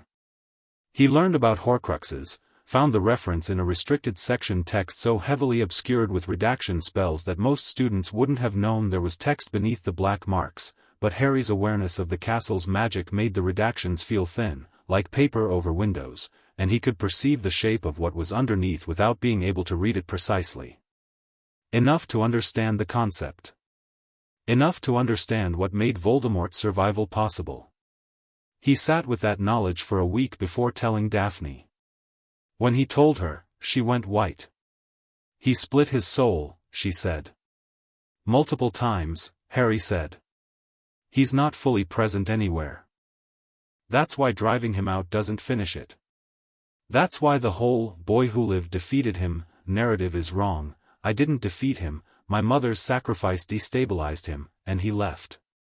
But the things he made to keep himself tethered, Harry stopped. They're still out there. Daphne looked at him steadily. This is the actual war, she said. Yes, Harry said. Not the politics, not the houses, not the families. This. The Horcruxes. Dumbledore knows, she said. He has to, Harry agreed. He's too smart not to. But he hasn't told anyone, he's managing it himself, which means either he thinks no one else can be trusted with it, or he thinks he can handle it alone, or he's waiting for you to be ready, Daphne said quietly. Harry met her eyes. I'm going to be ready on my own timeline, he said. Not his. Something moved through her expression, the same look she'd had in the garden at 7 years old, sitting cross-legged in the dirt, making a decision. The same look that had started all of this. I know, she said. That's why I'm here. The spring sun came through the library windows and hit the table between them, and outside on the grounds the snow was finally breaking, the first green coming up through the mud of the lawns, and somewhere below in the deepest dungeons the ancient stones hummed their patient hum. And Harry Potter sat in a library at 11 years old with 4 years of letters and one determined girl and the oldest blood gift in the wizarding world and looked at the shape of the future coming toward him. He didn't flinch. He leaned in. Chapter 3, The chamber beneath the entrance to the Chamber of Secrets was not a mystery Harry stumbled into. He found it in April of his second year, on a Tuesday, because he'd been looking for it since October. The looking had begun with a snake, not Current, who'd taken up residence in the dungeon walls and appeared occasionally with territorial updates about the lower corridors, but a new one, found in the Hogwarts greenhouse in early second year, a slim black serpent who'd coiled herself around a heating pipe behind Professor Sprout's propagation bench and who, when Harry crouched near her while the rest of the class dealt with a mandrake incident, said, "You are the one who speaks. The Deep Ones told us you would come." "The Deep Ones?" Harry had said, very quietly. "Below," the snake said. "Below the pipes. Below the water. The Great One sleeps there, and the walls remember the Founder. They say the new heir walks the upper halls." She raised her head and looked at him with ancient copper eyes. "That is you." "Yes," Harry said. "Can you tell me how to reach below?" "Water," she said simply. "Follow the water." He'd followed the water for 6 months. It was a drainage system. Hogwarts was 1,000 years old and sat on foundations that predated the school itself, and the water management underneath it was medieval and sprawling, a network of channels and pipes that modern magic had patched over rather than replaced. Harry mapped it by feel, by the hum, by conversations with the various snakes who'd made their homes in the warm damp sections near boiler rooms and pipe junctions. They were uniformly aware of the deep place. They called it the Old Nest, the first home, the place where the Great Sleeper lived. Harry knew what the Great Sleeper was. He'd known since February, when he found a passage in a first-century text on magical creatures, the basilisk, king of serpents, direct magical descendant of Slytherin's own studies in serpent-kind, the one he'd specifically bred and housed in the chamber as both a guardian and a demonstration of the pinnacle of Parseltongue ability. To speak to a basilisk required not just Parseltongue but a depth of the gift that most Parselmouths never achieved. To command one required something beyond that. He'd described all of this to Daphne in a letter at the end of February. Her response had arrived within 24 hours, fast, for an owl post, and contained more underlined sections than any letter she'd previously written him, which was its own kind of communication. Harry. The basilisk is currently the source of the monster rumors that have been going around since last year's Valentine's Day attack on Mrs. Norris, which was petrification, which is consistent with indirect basilisk gaze. Someone is controlling it. Or was. Whoever opened the chamber last time, Riddle, it must have been Riddle, the timing aligns with the historical records of a student death in the 40s, left something behind that's doing it again this year. The question is what and where. "Please, for the love of every reasonable instinct, don't go to the chamber alone." He'd written back, "I won't go alone. I'll take you." She'd written, "That is not what I meant." He'd written, "I know." She hadn't replied for 2 days, which he suspected meant she'd been arguing with herself and eventually reached the same conclusion he had, that Harry going to the chamber was a question of when, not whether, and having Daphne there with him was strictly better than the alternative. Her eventual reply, "Fine. But we do it properly. Full preparation. I want 2 weeks minimum." They'd had 6 months. Harry figured that counted. The entrance was in Moaning Myrtle's bathroom on the 2nd floor. He'd been 90% sure of this for a month, based on water table analysis, drainage mapping, and the fact that 3 separate snakes had pointed him toward the place where water falls from the sky inside, which was a memorably specific description of a leaking, perpetually flooded girl's bathroom haunted by one very unhappy ghost. He confirmed it on a Monday by finding the tap on the sink with the small carved serpent on its handle, the one that had never worked in the entirety of Myrtle's tenure in the bathroom, the one that vibrated faintly with the deep magic resonance in a way that nothing else on the upper floors of the castle did. He told Daphne that evening. "Tuesday," she said. "After curfew. The bathroom will be empty. Myrtle goes to haunt the prefect's bathroom on Tuesday nights," she told me once without me asking. "You know Myrtle's schedule," Harry said. "I pay attention to things," Daphne said, without apology. Tracy, who was sitting across the common room with a transfiguration essay and an expression that suggested she was acutely aware of the conversation happening over her left shoulder, said without looking up, "I want full documentation on everything you find. I will be here maintaining plausible deniability and also dying of curiosity." "I'll describe everything," Harry promised. "You'd better," Tracy said. If you die I will be extremely put out. Tuesday at midnight, Moaning Myrtle's bathroom was damp and dimly lit, the dripping of unfixed pipes creating an irregular percussion against the tile floor. Harry and Daphne stood at the sink with the serpent tap. Daphne had her wand drawn, she held it loosely, point down, the way someone holds a tool they're comfortable with rather than a weapon they're afraid of. She'd braided her hair back tightly and was wearing the darkest set of robes she owned, and her expression was the precise, forward-focused alertness of someone who is ready. Harry looked at the tap. He said, in Parseltongue, clearly and without any hesitation, "Open. I am the one who speaks. I am the blood that remembers. Open." The tap trembled. Then the entire sink rotated 90 degrees with a smooth mechanical precision that spoke of engineering rather than magic. This was a physical mechanism, Slytherin designed, that simply required the right key. The floor revealed a pipe, wide as a car, leading straight down into darkness. "That's a long way down," Daphne observed. "It won't hurt us," Harry said. He was certain of this, the chamber's architecture would not harm the air. He felt it in the resonance. The slide down was built to receive, not to damage. Daphne looked at the pipe. Looked at Harry. "You are certain?" "Yes. If I end up at the bottom with a broken ankle I'm going to be very unpleasant about it." "I know," Harry said. "You won't." She went first, which surprised him. He'd expected to have to argue for it, and then he followed, and the pipe curved and slid and deposited them both, in quick succession, into a stone-walled tunnel at the base that smelled like ancient water and cold earth.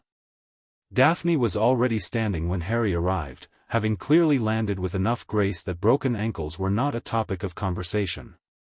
They lit their wands simultaneously. The tunnel stretched ahead of them, low-ceilinged and wide, the walls covered in years of moisture and moss and, beneath that, carved stonework, serpents, hundreds of them, in the same precise anatomical style as the carving in the room below the dungeons. Slytherin's hand. His aesthetic was unmistakable once you knew it, respect, not decoration. Not serpents as symbols but serpents as themselves. They walked in silence for a few minutes, and the hum built around them, low and constant and deep, throbbing up through the soles of Harry's feet and into his bones. "Heir," said a voice. "Heir approaches." Harry stopped. Daphne stopped a half-step behind him, head turning. "Who speaks?" Harry said in Parseltongue. "The walls," the voice said, and it wasn't a single snake. It was the carved ones, or rather, it was something in the carved ones, the old magic that had animated them at Slytherin's touch and never entirely left. "We have waited. The Deep One sleeps. It is not time for the Deep One to wake. But the Heir may walk." "I understand," Harry said. "I don't come to wake the Deep One. I come to know this place." Daphne said, quietly in English, "What are they saying?" Harry translated without breaking stride. She was quiet for a moment. "The carved serpents are sapient?" "Not quite. It's like a recording. Slytherin put something of himself in the magic of this place. They're not independent, they're residual." He paused, touching one of the carved walls. "It's like the room below. He built the old magic into the architecture." "He was extraordinary," Daphne said, and there was a quality in her voice that wasn't quite reverence but was honest respect, the kind given to achievement rather than legend. "He was," Harry agreed. They reached the main door, two stone pillars twined with carved serpents, enormous and imposing, sealed with the same mechanism as the entrance. Harry said the same words, "Open. I am the one who speaks. I am the blood that remembers." The doors parted with the same smooth precision, and beyond them, the Chamber of Secrets. It was vast. A cathedral space of greenlit stone columns, and Harry had expected something damp and dungeon dark but the light was alive, columns of faintly luminescent moss, strips of something bioluminescent in the ceiling cracks, and it gave the whole space a quality like being underwater at noon, greenish and moving and strangely clear. Water ran in shallow channels along the floor between the columns, perfectly directed, perfectly managed, not flooding the chamber but servicing it, keeping the ecosystem balanced. At the far end, the basilisk's basin. Empty, because the basilisk lived in the walls and channels of the chamber itself, and the basin was where it came to rest. And on the floor in the center of the chamber, where the water channels met in a precise geometric intersection, a small black notebook. Harry looked at it from 20 feet away without approaching. "That is wrong," said the walls. "I know," Harry said. Daphne saw him stop and her eyes tracked to what he was looking at. "The notebook," she said. "It shouldn't be here," Harry said. "This place hasn't been accessed since the last time it was opened. The notebook is wrong, it's not old, it's not part of the architecture. Someone brought it here." "Riddle," Daphne said. "You said he opened the chamber in the 40s. He had time to leave something behind before he was caught." Her voice had taken on the careful quality it got when she was being very precise because precision mattered. "Harry. A notebook left by Tom Riddle in a place like this, 50 years ago, I know what it is," Harry said. He looked at the notebook for a moment longer. It was sitting in the intersection of the water channels, perfectly dry in a room where everything else was lightly damp, which was its own kind of evidence. Objects that rejected the conditions around them were doing it deliberately. This notebook was maintaining itself. This notebook was alive. "We don't touch it," Harry said. "Agreed," Daphne said immediately. "We also don't tell Dumbledore about it yet." A pause. "Why?" "Because if Dumbledore knows there's a Horcrux in the chamber, he'll want to control the response," Harry said. "He'll also want to know how we got in, which means he'll want to know what I am and what I can do, and he'll start making plans that involve me. I'd rather make my own plans first." Daphne considered this for exactly 3 seconds. "And the basilisk?" "Not what's been attacking people," Harry said. He was absolutely certain of this. The hum of the chamber was peaceful, old, deeply undisturbed. Something that had been hunting students would leave a different quality in this space. "The notebook is doing it. Using whatever Riddle put in it to open the chamber remotely, someone upstairs has found it. Someone with access to this magic." "Ginny Weasley," Daphne said quietly. Harry turned to look at her. "She's been acting strange since September," Daphne said. "Writing in a diary, carrying it everywhere, losing time. I noticed because I notice things, and because the pattern of strange behavior maps almost perfectly to the progression of the attacks. The last attack was 3 days after she was seen near the library where Mrs. Norris was found. A beat. She's not doing it intentionally. She's being used." Harry looked back at the notebook. "We have to get it away from her." "Without touching it ourselves," Daphne said. "Without touching it," he agreed. They stood in the chamber for another 10 minutes.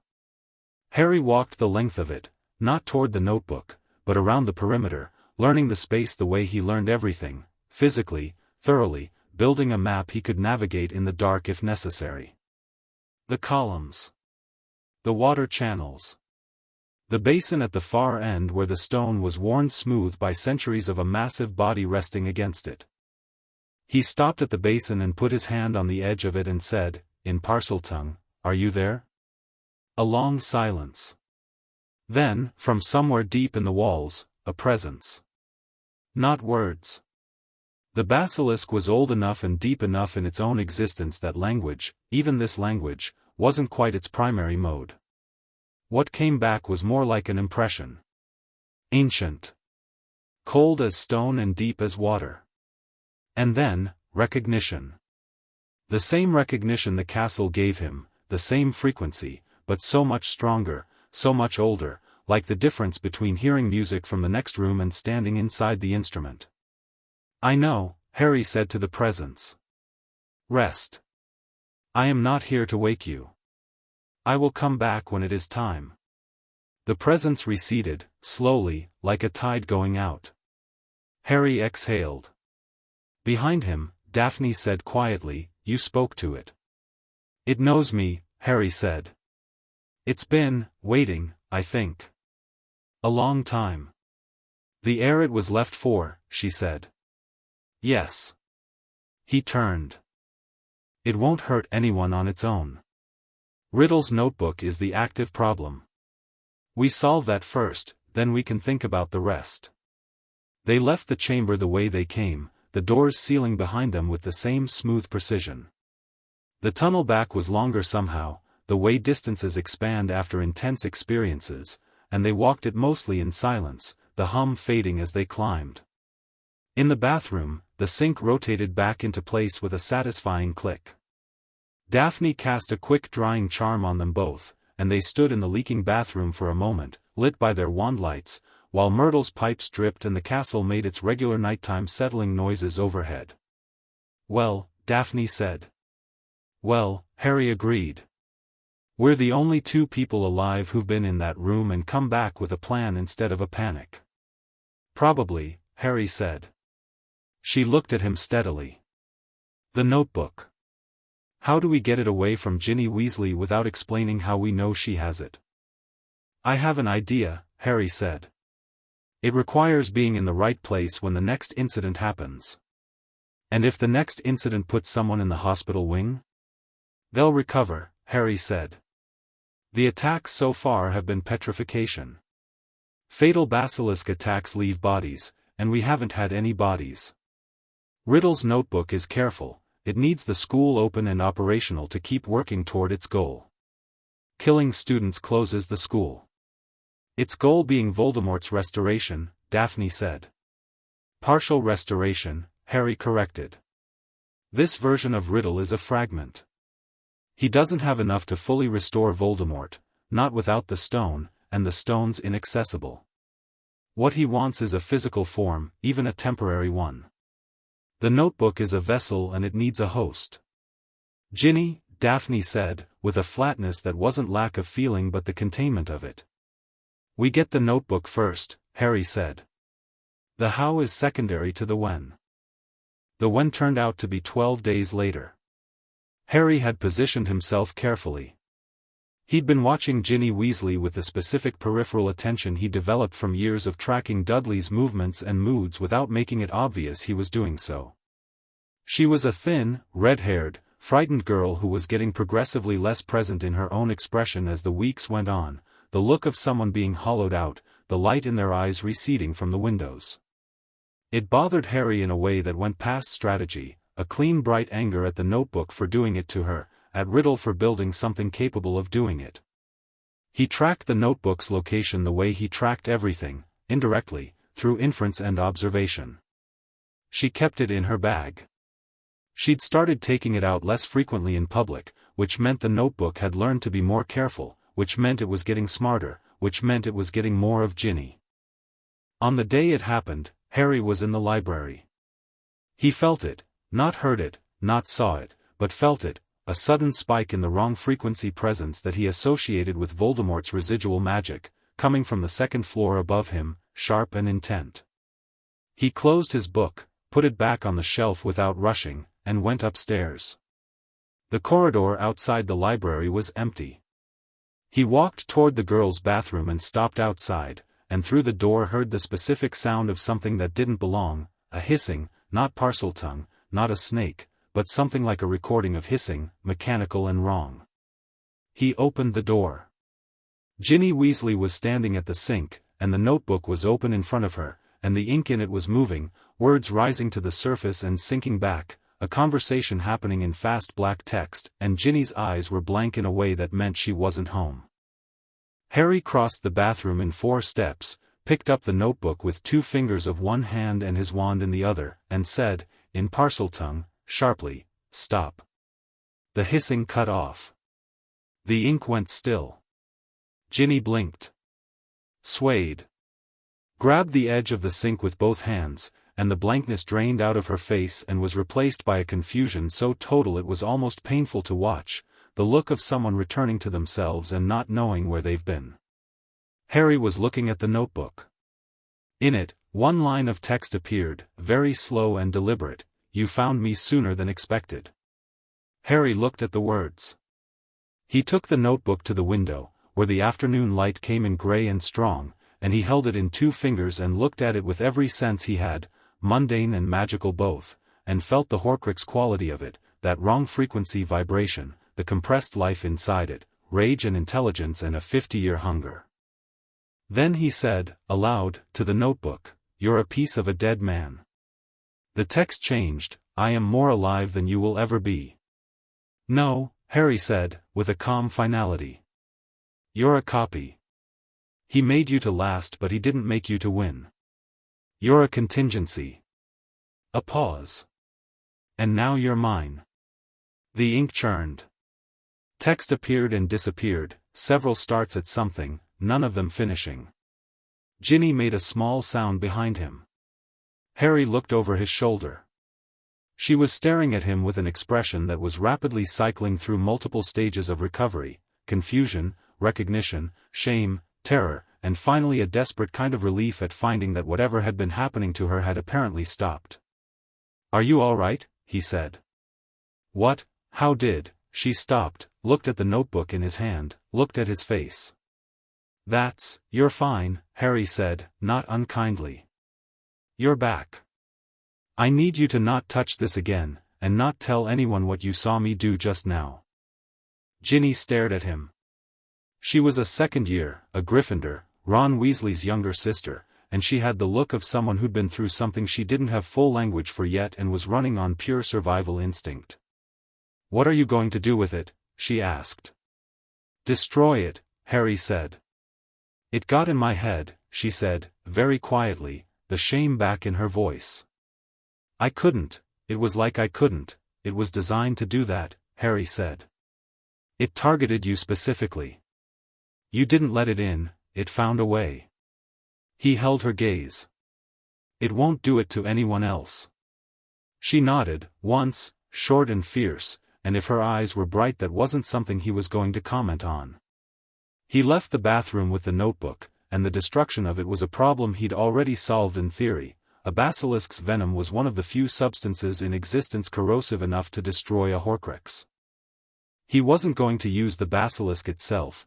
The basilisk in the chamber was a living creature, old and peaceful in its deep sleep, not a weapon. But the chamber's water channels ran through rock that had been soaked in venom for 1,000 years, and Harry had noted, on his Tuesday night visit, that the stone at the base of the columns nearest the basin had a faint residual corrosive quality. The moss that grew elsewhere in the chamber didn't grow within 6 feet of those columns.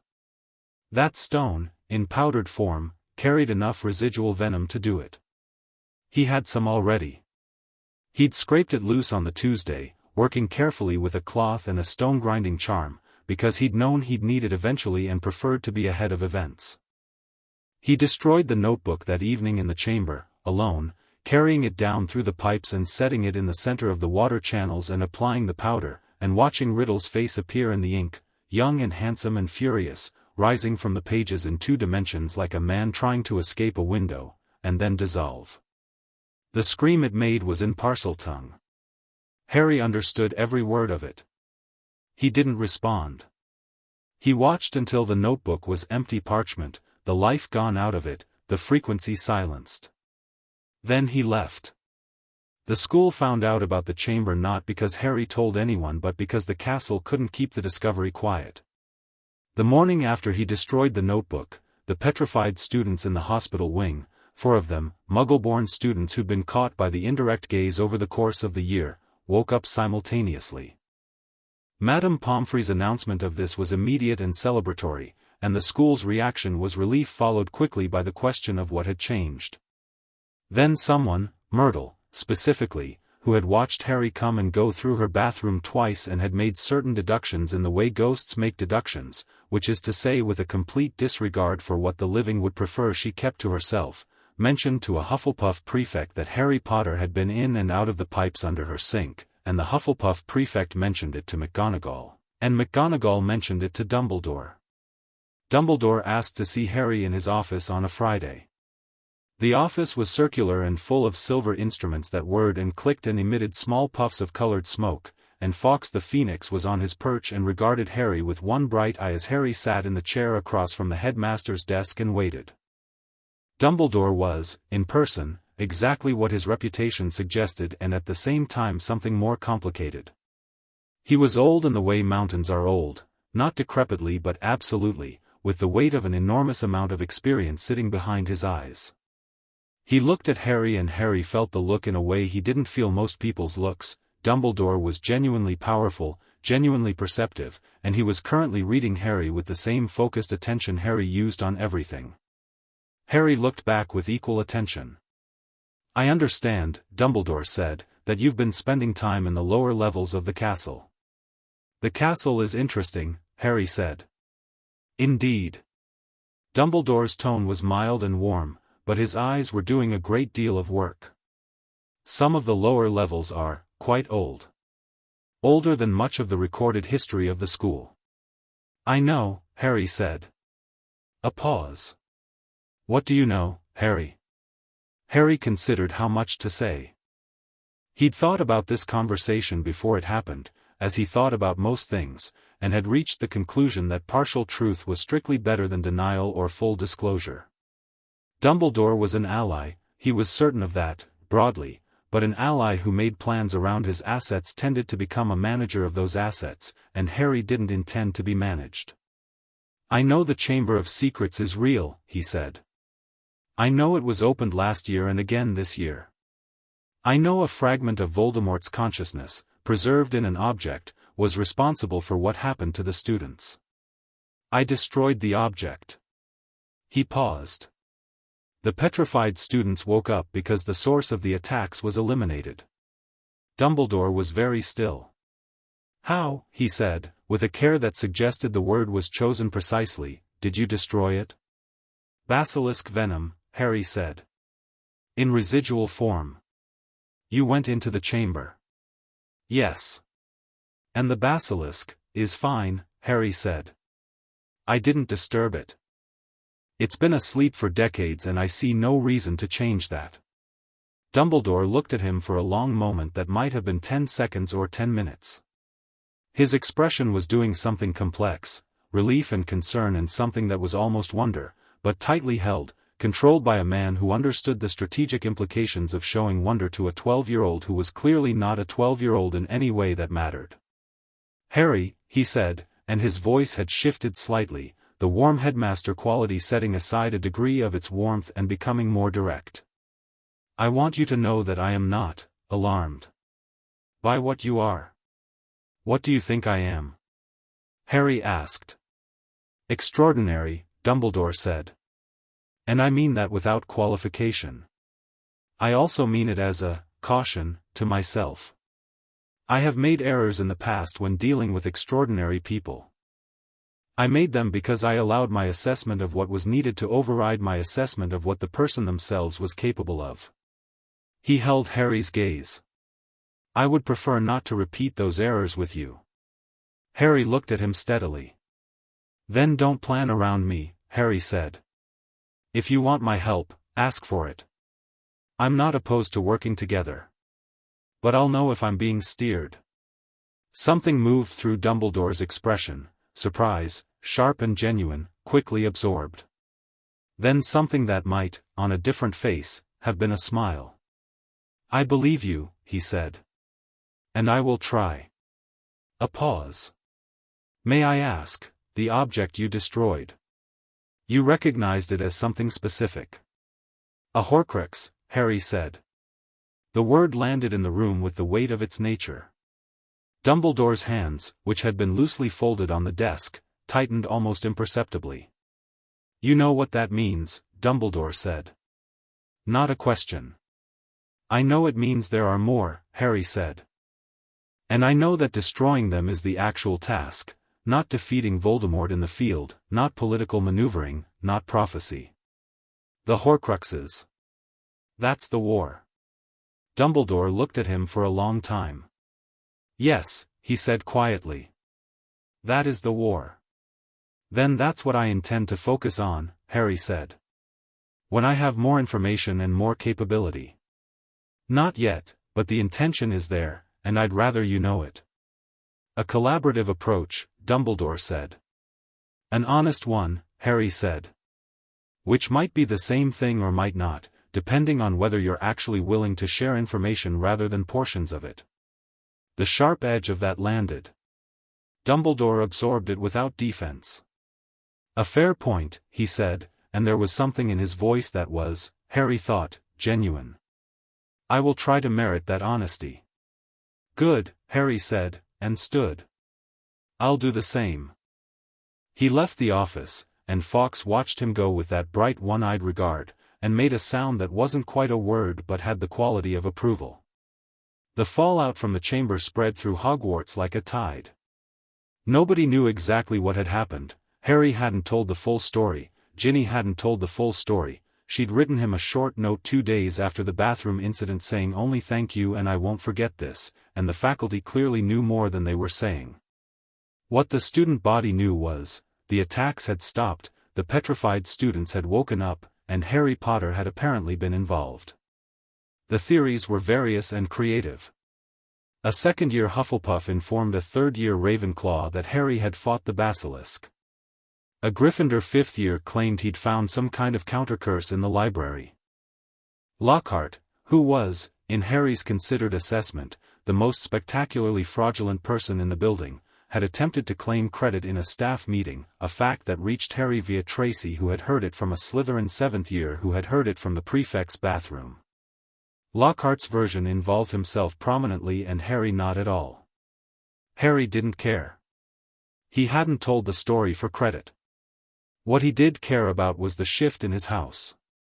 The Slytherin response to the year's events was notable, not the younger students, who were mostly processing the same relief as everyone else, but the older ones, the 5th and 6th and 7th years who'd been old enough to take the measure of what had happened and were now doing so openly.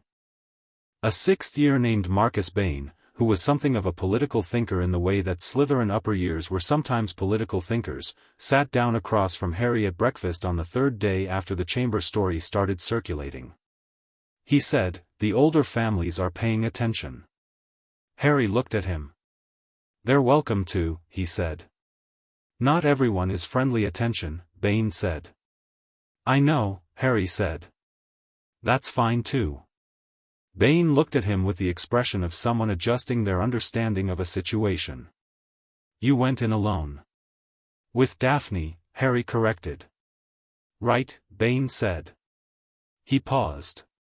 "There's talk, in certain families, about the Heir thing. What the Sorting Hat did. What happened in second year.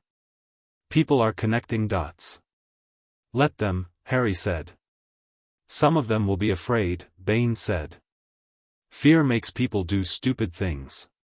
"Yes," Harry agreed, and ate his toast.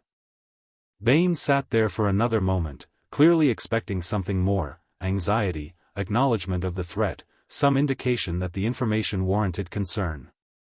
When none of that came, he nodded slowly, stood, and went back to his own seat. Daphne, who had been eating with focused attention throughout this exchange, said once Bain was gone, "He was warning you." "I know. He wasn't wrong. But you're not worried," she said. "Worry is useful when it changes your actions," Harry said. "I'm already doing everything I would do if I were worried. So worry is redundant." She looked at him with the expression that meant she was filing something away. "I'm going to write that down," she said. "Don't you dare," he said. She wrote it down that evening. He found it in a letter 2 days later with a note, added to the collection. "There are now 11 entries. I'm considering publication." He wrote back, "You are not." She wrote, "I'm keeping my options open." Draco Malfoy made his move in March. He'd been circling for the better part of second year, present, watchful, his initial train journey rattlement having evolved into something more considered. Harry had watched the evolution with the same peripheral attention he gave to most things and had concluded by Christmas that Draco was not going to be a simple antagonist. He was too smart for that, and smarter still in that he knew he was smart and had chosen to think before acting, which was rarer than it should have been. He caught Harry alone in the library on a Saturday, not Daphne's usual presence by Harry's right shoulder, which meant he'd timed it, which Harry noted. He sat down across the table and opened a book as if he'd been there all along, and after about 40 seconds said without looking up, "My father knows about the chamber." "Most people do by now," Harry said. "He knows what was in it," Draco said. "The specific object. Not the details, but the category." A pause. "He's the one who put it there." Harry looked up from his book. Draco was still not meeting his eyes, looking at his own open text with the careful studied focus of a person who has just handed over a significant piece of information and is waiting for the response before deciding whether they made a mistake. "The diary," Harry said. "Your father gave it to someone." "Ginny Weasley," Draco said. "In a bookshop. At the start of term." Now he looked up. His gray eyes were steady and not easy. He didn't know what it was. Not fully. He knew it was powerful and that it should be used. He was told what to do with it by someone whose orders he follows without knowing the full reasoning behind them. A pause. "I am not defending him. I'm explaining the mechanism." Harry looked at Draco. He was, Harry thought, genuinely uncomfortable, not with the information but with the act of sharing it. This cost him something. He was giving Harry something at the expense of his father, which meant he'd decided the calculus came out in favor of telling Harry, which meant he'd decided where his interests actually lay. It was, Harry thought, quite brave for a Slytherin who spent most of his time performing the opposite of vulnerability. "Why are you telling me?" Harry asked. Draco's jaw tightened. "Because I'm not an idiot," he said flatly. "Whatever you are, whatever the chamber means, whatever the Sorting Hat meant, the people who survive what's coming are the ones who chose correctly early. My father chose his side in the last war and it nearly destroyed our family even on the winning side." He paused. "I would prefer to choose better." "Your father will know you told me," Harry said. "Probably not," Draco said. "And if he does," a complicated expression moved across his face. "There are ways to handle that." Harry looked at him for a moment. "I don't need your loyalty," he said. "I'm not collecting people." "I know," Draco said, and something in the sharpness of the acknowledgement said he'd expected that exact response. "I'm not offering loyalty. I'm offering information for consideration. Honestly, it's very Slytherin, when you think about it." Harry studied him. "The person whose orders your father follows," he said. "Does he know who it is?" "No," Draco said. "He has a contact. I don't know who. But the diary was the contact's idea, placed through my father as the most useful instrument, I suppose." "So Voldemort's people are already active," Harry said. "Organized." "They never stopped," Draco said. "They just got quieter."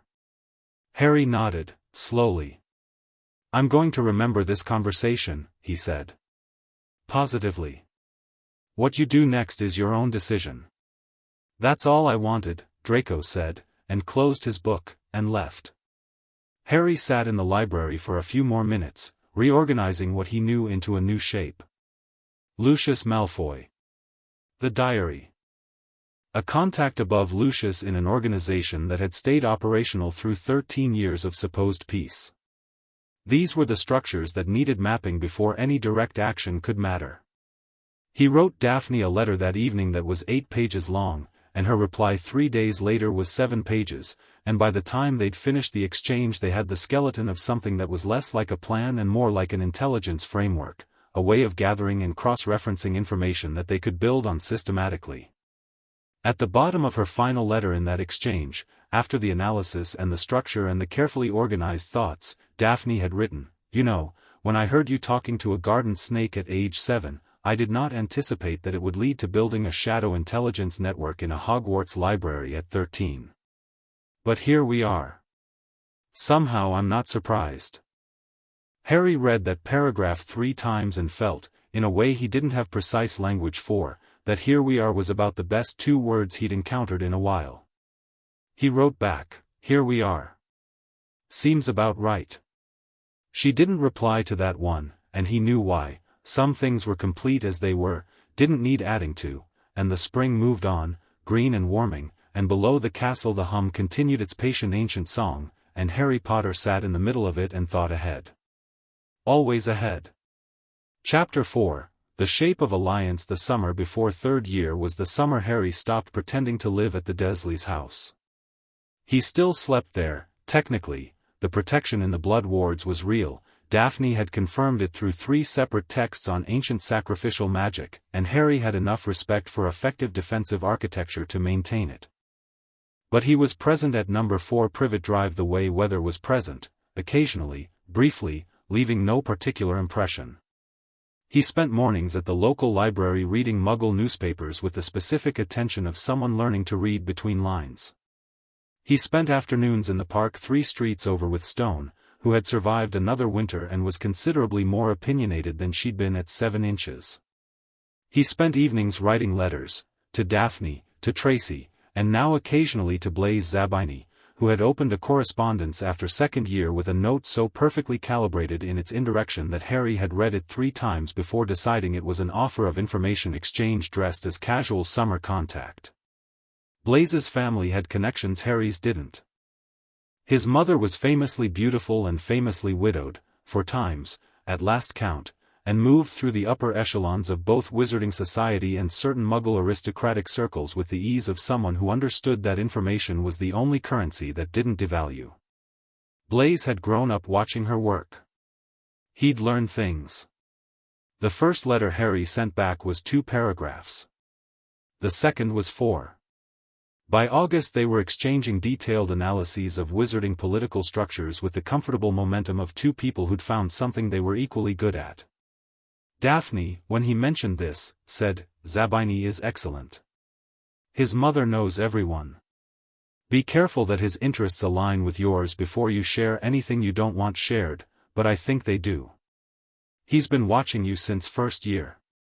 He just took a while to decide you were worth approaching."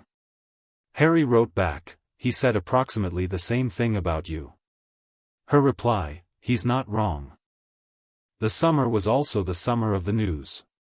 He found it in a Muggle newspaper on a Tuesday in July, buried in a brief paragraph on page 8, "Escaped convict still at large, Sirius Black, convicted murderer, remains unaccounted for following unprecedented Azkaban escape."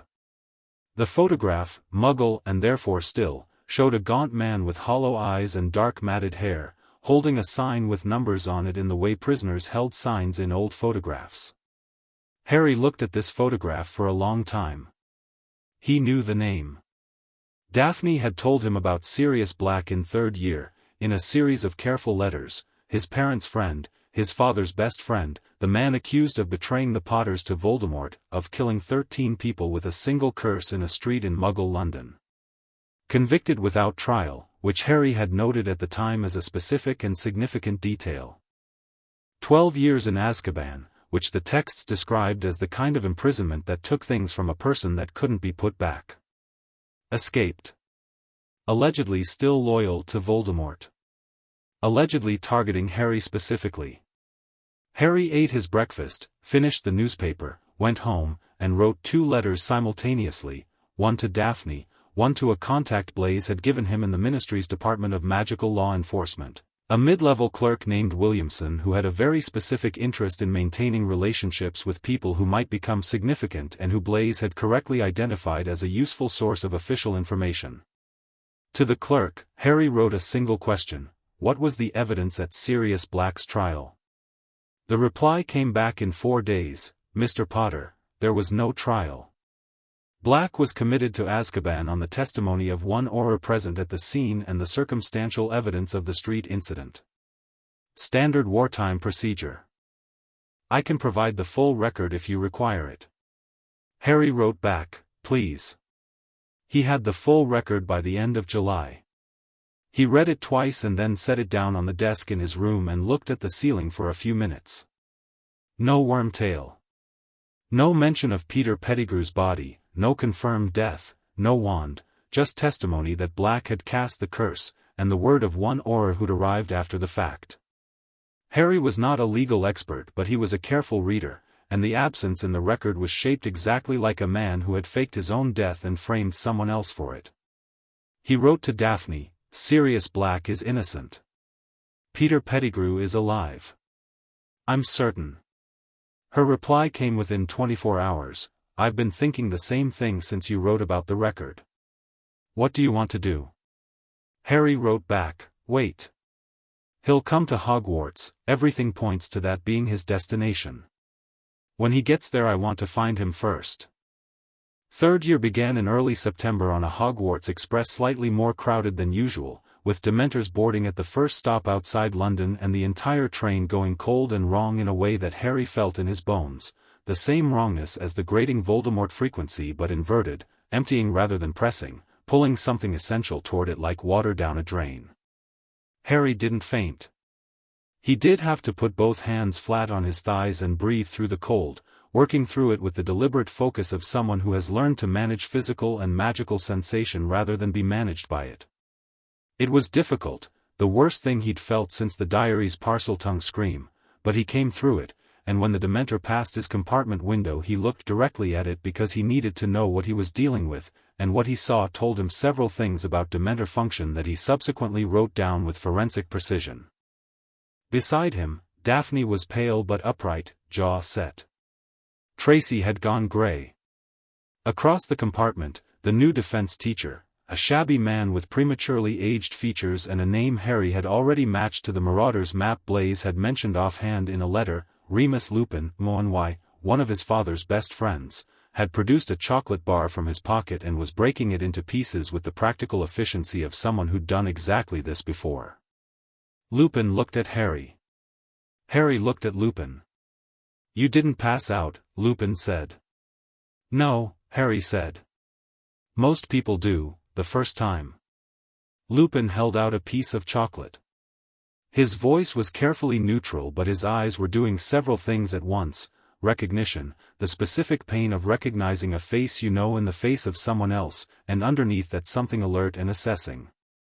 "Chocolate helps. It's not theoretical, there's a biochemical." "I know," Harry said. "Thank you." He took the chocolate. "You're Professor Lupin." "I am," Lupin said. "And you are Harry Potter," Harry said. "You knew my father." The train moved. Lupin was very still for a moment, and then he said, quietly, "Yes. I did." They ate their chocolate in the cold compartment while the train pulled away from the Dementor stop, and Tracy got her color back, and Daphne's jaw unclenched degree by degree, and Harry thought about the Marauders and Azkaban and a man with matted hair and hollow eyes in a newspaper photograph. Defense against the dark arts with Lupin was, immediately and without contest, the best class Harry had taken at Hogwarts. Not because Lupin taught the way textbooks described, formally, sequentially, building foundations before application. He taught the opposite way. He started with the monster and worked backward to the principle. The boggart and the staff room wardrobe on the first day was the kind of lesson that took an abstract concept and made it present and immediate. Harry stood back and watched his classmates face their fears: Neville Snape, a Hufflepuff girl's spider, a Ravenclaw boy's failure, and observed the boggart's mechanism, the way it read the surface of the mind and produced the most available fear. When it came to Harry's turn, he had prepared. He knew what his deepest fear might be, he'd thought about it deliberately, specifically, with the same analytical focus he brought to everything. He was afraid, if he was honest, of Dementors. Not the cold, not the unconsciousness, but the way they reached for the warmth and meaning in a person and left behind only the darkest things. That was a real and legitimate fear and he wasn't ashamed of it. He also knew that showing Voldemort, or a Dementor, or anything with the Voldemort frequency in front of a class was a conversation he wasn't ready to have yet. So he'd prepared a pivot. The boggart emerged from the wardrobe, started shifting toward, and Harry said, before it could fully resolve, "Ridiculous." The thing that emerged was a mirror. A perfect, still mirror, with the inscription erased along the top. Showing him nothing. Just his own face, ordinary and present. He laughed at it, a real laugh, not performed, because the joke was good. What does Harry Potter fear? The mirror that shows desire. Desire made safe by refusing it. The boggart shattered. Lupin watched him. After class, he said, that was a sophisticated reframe. It worked, Harry said. What was it actually going to become? Lupin asked. He wasn't being invasive, Harry sensed, he was asking because he understood that knowing the answer mattered, for reasons he hadn't stated. Harry considered. Something with the Voldemort frequency, he said. Lupin went still in the way that Harry had learned to associate with people who were confronting the gap between what they expected and what they were getting. You can feel his presence? Even now? The residuals, when they're strong enough, Harry said. Dementors have it too. Different quality but the same emptying direction. He paused. Were you aware that my father's friend is in the castle? Lupin's stillness deepened. What makes you say that? He's been here since October, Harry said. He's in the castle, I think the Whomping Willow. He hasn't made contact, which means he's waiting for something. I also think he's innocent, and I think you suspect the same thing, which is why you've been here and not raising an alarm. Lupin looked at him for a long moment. His expression was very careful and very tired, and underneath both of those things was something that might have been a profound relief at not being the only person in the building who knew what he knew. He is innocent, Lupin said, very quietly. Peter Pettigrew framed him, Harry said. Pettigrew is alive. He's an animagus, rat form. Pettigrew is alive and he's been close to the Weasley family for 12 years. The color left Lupin's face. How long have you known? Since July, Harry said. I requested the records from his so-called trial. There wasn't one. A pause. I want to find Sirius before anyone else does. I need your help with that, specifically with the Whomping Willow passage. Lupin stared at him. He was, Harry thought, a man who had spent a long time being careful and contained, carrying things quietly, and was currently experiencing the specific vertigo of someone else walking in and immediately knowing all the weight he'd been managing. You're 12, Lupin said. 13, Harry corrected. And that's not actually a relevant consideration here, is it? Lupin made a sound that wasn't quite a laugh. No, he said, slowly. I suppose it isn't. They found Sirius Black on a November night when the Dementors on the grounds had pulled back from the forbidden forest edge and the Whomping Willow stood against the cold sky with the particular quality of a thing pretending to be less than it was. Lupin knew the tree's mechanism, a knot on the trunk that, when pressed, froze the branches long enough to access the passage beneath the roots. He'd used it himself, many times, 20 years ago. He pressed it now with a long branch while Harry stood ready, and the tree went still, and they went in. The tunnel smelled like old earth and dog and something faintly antiseptic that Harry catalogued without comment. It was long and curved, and the end of it opened into the shrieking shack, which was not, Harry had already established, haunted by anything. It was kept abandoned by deliberate design, the noises that gave it its reputation created by one source. Sirius Black was sitting on the floor against the far wall. He looked like the newspaper photograph except worse, the 12 years visible in his bones, the gauntness, the eyes that had the specific quality of someone who'd kept themselves present through sheer will in a place designed to prevent it. He'd maintained himself against Azkaban, Harry could see, but it had cost and the cost was still evident. He was also, despite all of this, looking at Harry with an expression that was completely undone, not by Harry as a person but by Harry as a face he recognized from somewhere terrible and wonderful and long ago. James, he said, barely audible, and then, no. You're not, Harry, Harry said. His son. Sirius looked at him. Then he looked at Lupin, who had come through the tunnel behind Harry. Something wordless passed between them, a long-term communication in the language of two people who knew each other before the world went wrong. Moony, Sirius said. Padfoot, Lupin said. Harry watched this exchange and let it complete, because some things needed their moment, and then he said, I know you're innocent. I have the record of your non-trial. I need you to tell me where Pettigrew is. Sirius blinked. Refocused. There was something visibly sharpening in him, the remnant of a mind that had once been excellent clawing itself back to operational. How do you know about Pettigrew? He said. Because he's not dead, Harry said. And the only reason to fake your death in the middle of a street with 12 witnesses and leave another man holding the charge is if someone wanted that outcome. He wanted you in Azkaban. He sold your parents, Sirius said, and the words came out with a concentrated rage that was long compressed, like something that had been folded down very small for a very long time and was now unfolding at the edges. I was the decoy. They thought I was the secret keeper, but James switched it to Peter at the last moment. Peter is the one who told. He stopped. His hands, Harry noticed, were shaking slightly. Not with cold. Wormtail, Harry said. Sirius looked at him sharply. That's what you called him, Harry said. In the Marauders. You know about, I know a reasonable amount, Harry said. We can establish the full picture later. Right now, Pettigrew has been living as Ron Weasley's pet rat for 12 years. Scabbers. Sirius stared at him. Then, the rat with the missing toe. Yes. The silence in the shrieking shack was the particular silence of a plan falling into place. Sirius's expression moved through several things: disbelief, confirmation, the specific fury of someone who has been through 12 years of hell for a betrayal they always knew the truth about and who has just been handed the first solid evidence they've held. We need him alive, Lupin said, from the doorway. Obviously, Harry said. He's the proof. He'll run, Sirius said.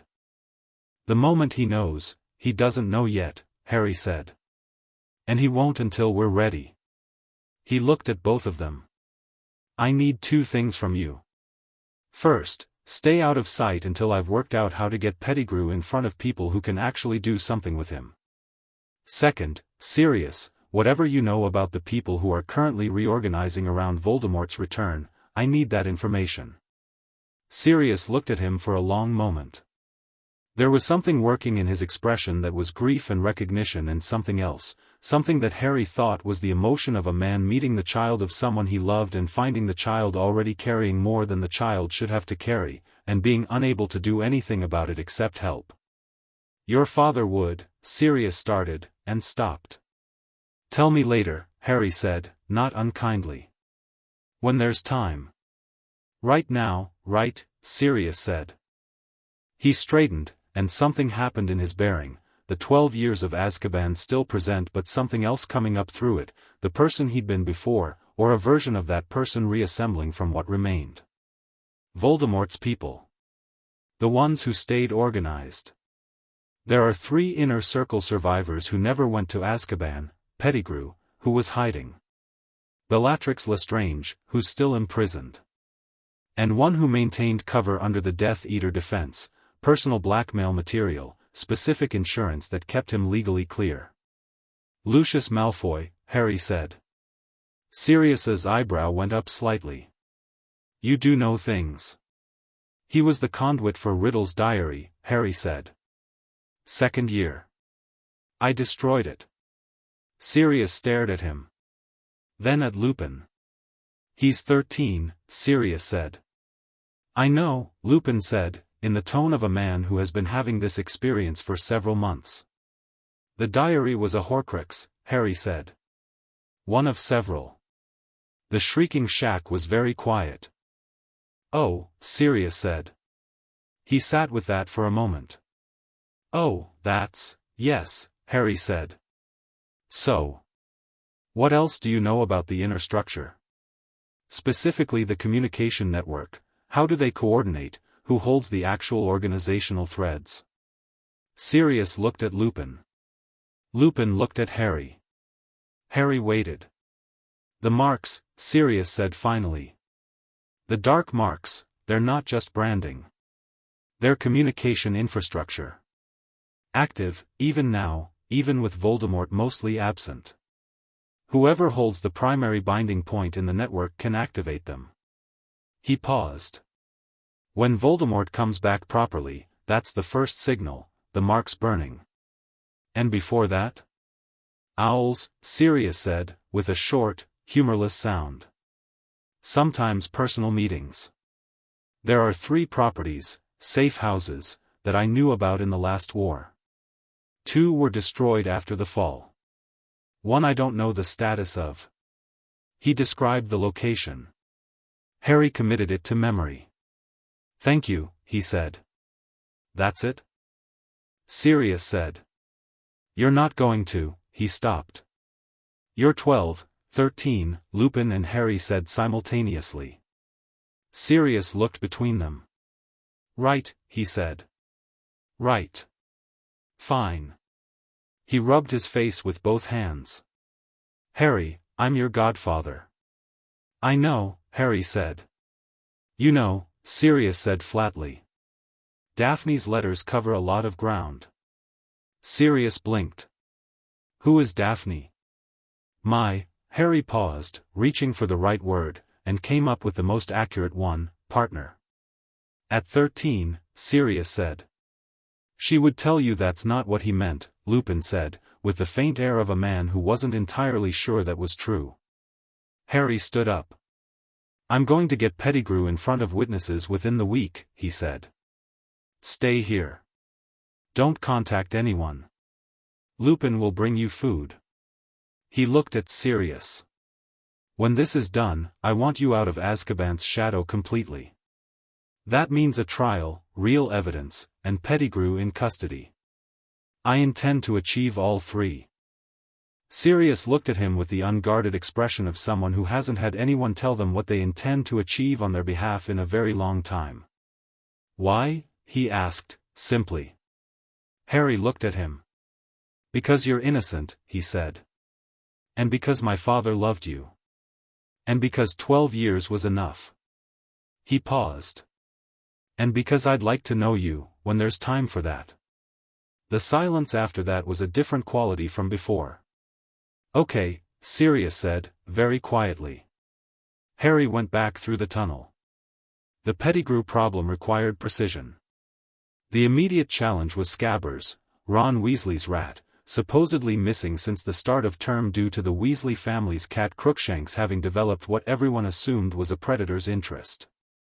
Harry had noted, in his peripheral awareness of second-year Gryffindor social dynamics, that Scabbers had been absent for weeks and that Ron was grieving in the specific way of someone who'd lost a pet and didn't want to admit how much they cared. Harry caught Scabbers on a Wednesday evening.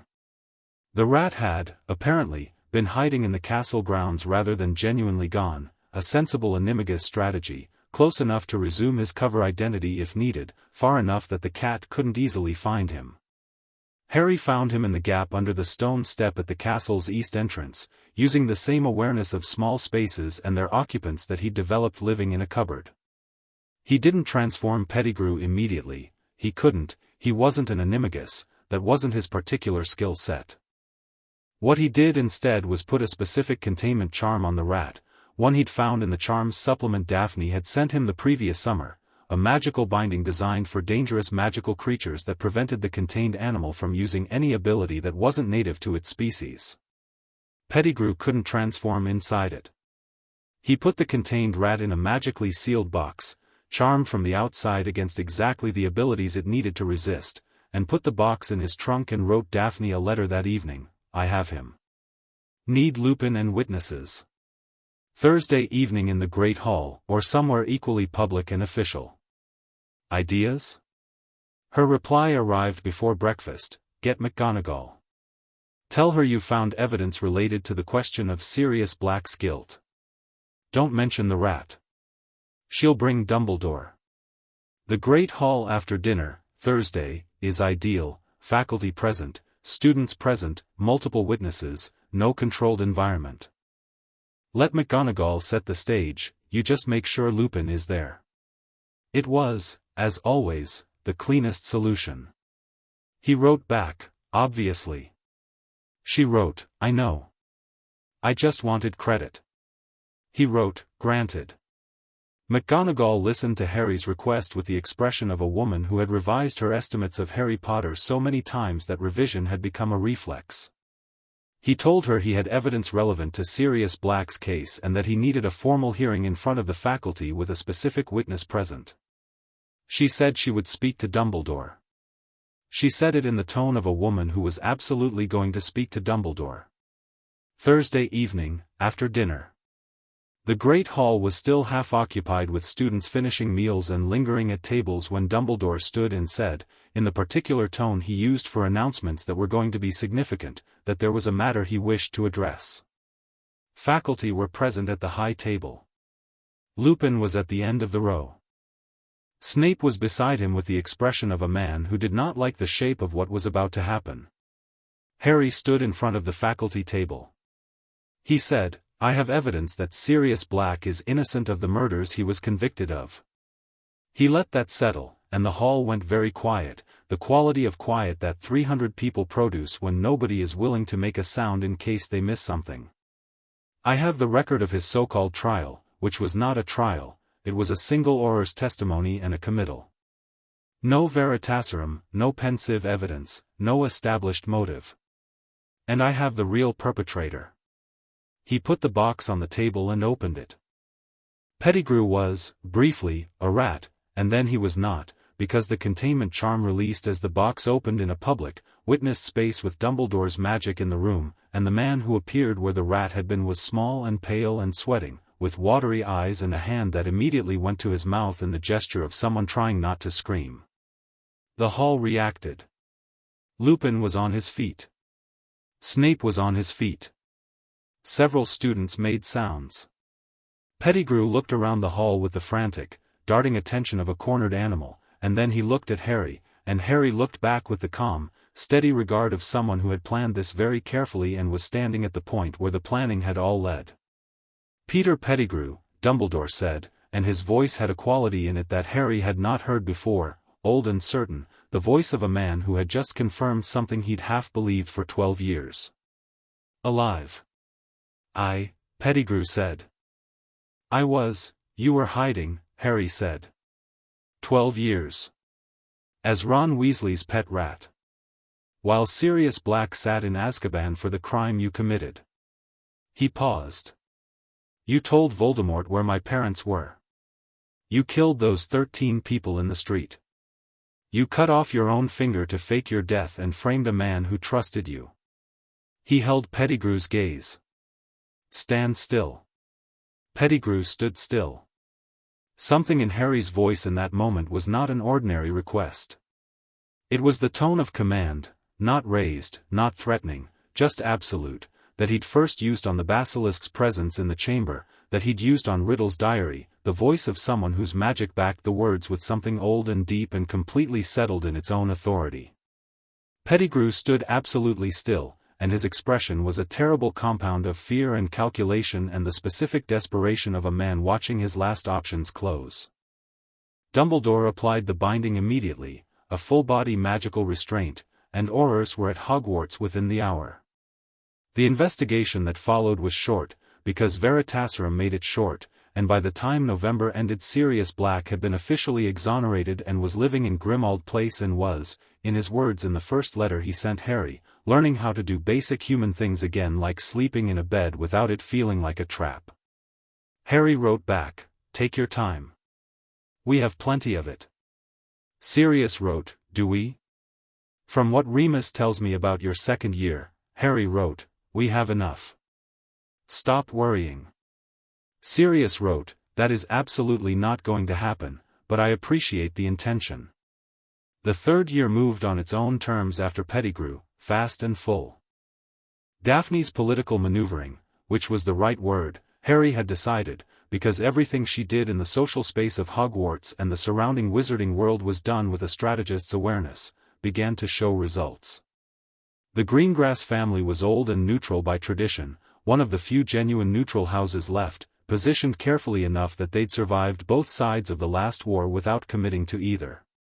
Cyrus Greengrass, Daphne's father, was a man who thought in decades and moved accordingly. Daphne had been, Harry now understood, preparing her family for something for longer than she'd been his friend. She'd come to the fence that day in little whinging, not just with curiosity but with something like a framework, a daughter who'd been raised to look for the signal in the noise, and had heard it in a garden, and had made her decision and begun building accordingly. She told him this directly in October, sitting in the small room below the dungeons, their room, now, the place they came when they needed to think without the noise of the castle around them. She'd started keeping a lamp down there, and sometimes books. "My father wants to meet you," she said. "Properly. Not the social event acknowledgement, not the Hogwarts corridor, he wants to sit down and talk." "When?" "Christmas break. He suggested our estate." Harry considered. "What does he want from the conversation?" "An honest measure of you," she said. "He's been working on his estimate for 3 years. He wants to complete it." "And what will you tell him beforehand?" She looked at him with that particular quality, the one she used when she thought the question was interesting. "Nothing he doesn't need to know," she said. "The measure should be accurate. I'm not going to stack the deck." "You trust his judgment." "I trust his process," she said, with a precision that was its own kind of family portrait. "He's thorough and he's not sentimental. If he decides you're not worth his family's position, he'll say so." "And if he does?" Daphne met his eyes. "Then he's wrong," she said flatly. "And I'll say so." Harry looked at her. The lamp threw warm light across the carved serpent on the wall, Slytherin's old words underneath it, and Daphne was sitting cross-legged in the same position she'd used in the garden at 7, except the ice-blue eyes were clearer and the expression was more complicated, and the thing they were both building together was considerably larger than a garden conversation. "All right," he said. "Christmas." She nodded once. They sat in the small room for a while longer, Harry reading and Daphne annotating something with the focused intensity she brought to written work, and the hum of the old stones moved around them, and occasionally a snake in the wall said something brief and peripheral that Harry answered in an undertone, and it was, comfortable. That was the word. Not exciting, not charged, just deeply, specifically comfortable, in the way of two people who have been in each other's company long enough that silence is its own kind of conversation. At some point Harry said, without looking up from his book, "You know, things are about to get more complicated." "I know," Daphne said, also without looking up. "Voldemort is moving," he said. "Pettigrew is caught, but that doesn't stop the reorganization. The Triwizard Tournament next year is going to be a stage for something, I don't know what yet."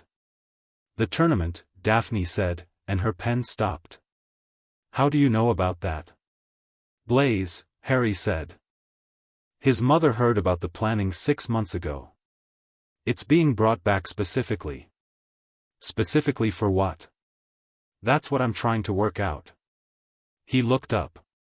"Someone with access to ministry planning, knowledge of where Voldemort is currently operating, and a reason to want a convergence event. All 3 of those things point toward a specific kind of trap." Daphne set her pen down. "They're going to put your name in." "Almost certainly," Harry said. "And you're going to compete?" "Of course," Harry said. She studied him. "You're not worried about it?" "I'm preparing for it," he said. "Which is better?" She picked her pen up again. "Right then," she said. "What do you need?" The Greengrass estate was in Wiltshire, stone and old on the outside and warm on the inside, in the way that houses are warm when they're genuinely lived in rather than maintained for appearances.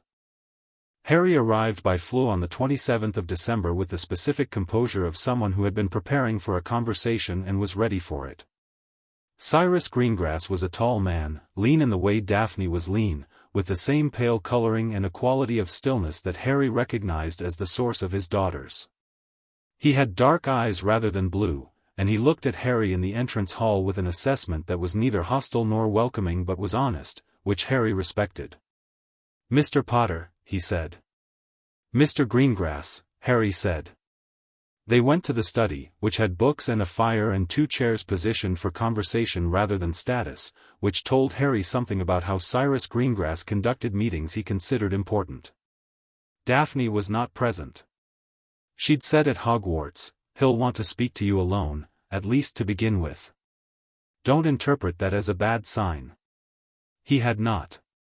The house elf brought tea. Cyrus poured and waited for Harry to settle and then looked at him with the direct, calibrated attention of a man who'd spent a professional lifetime reading people.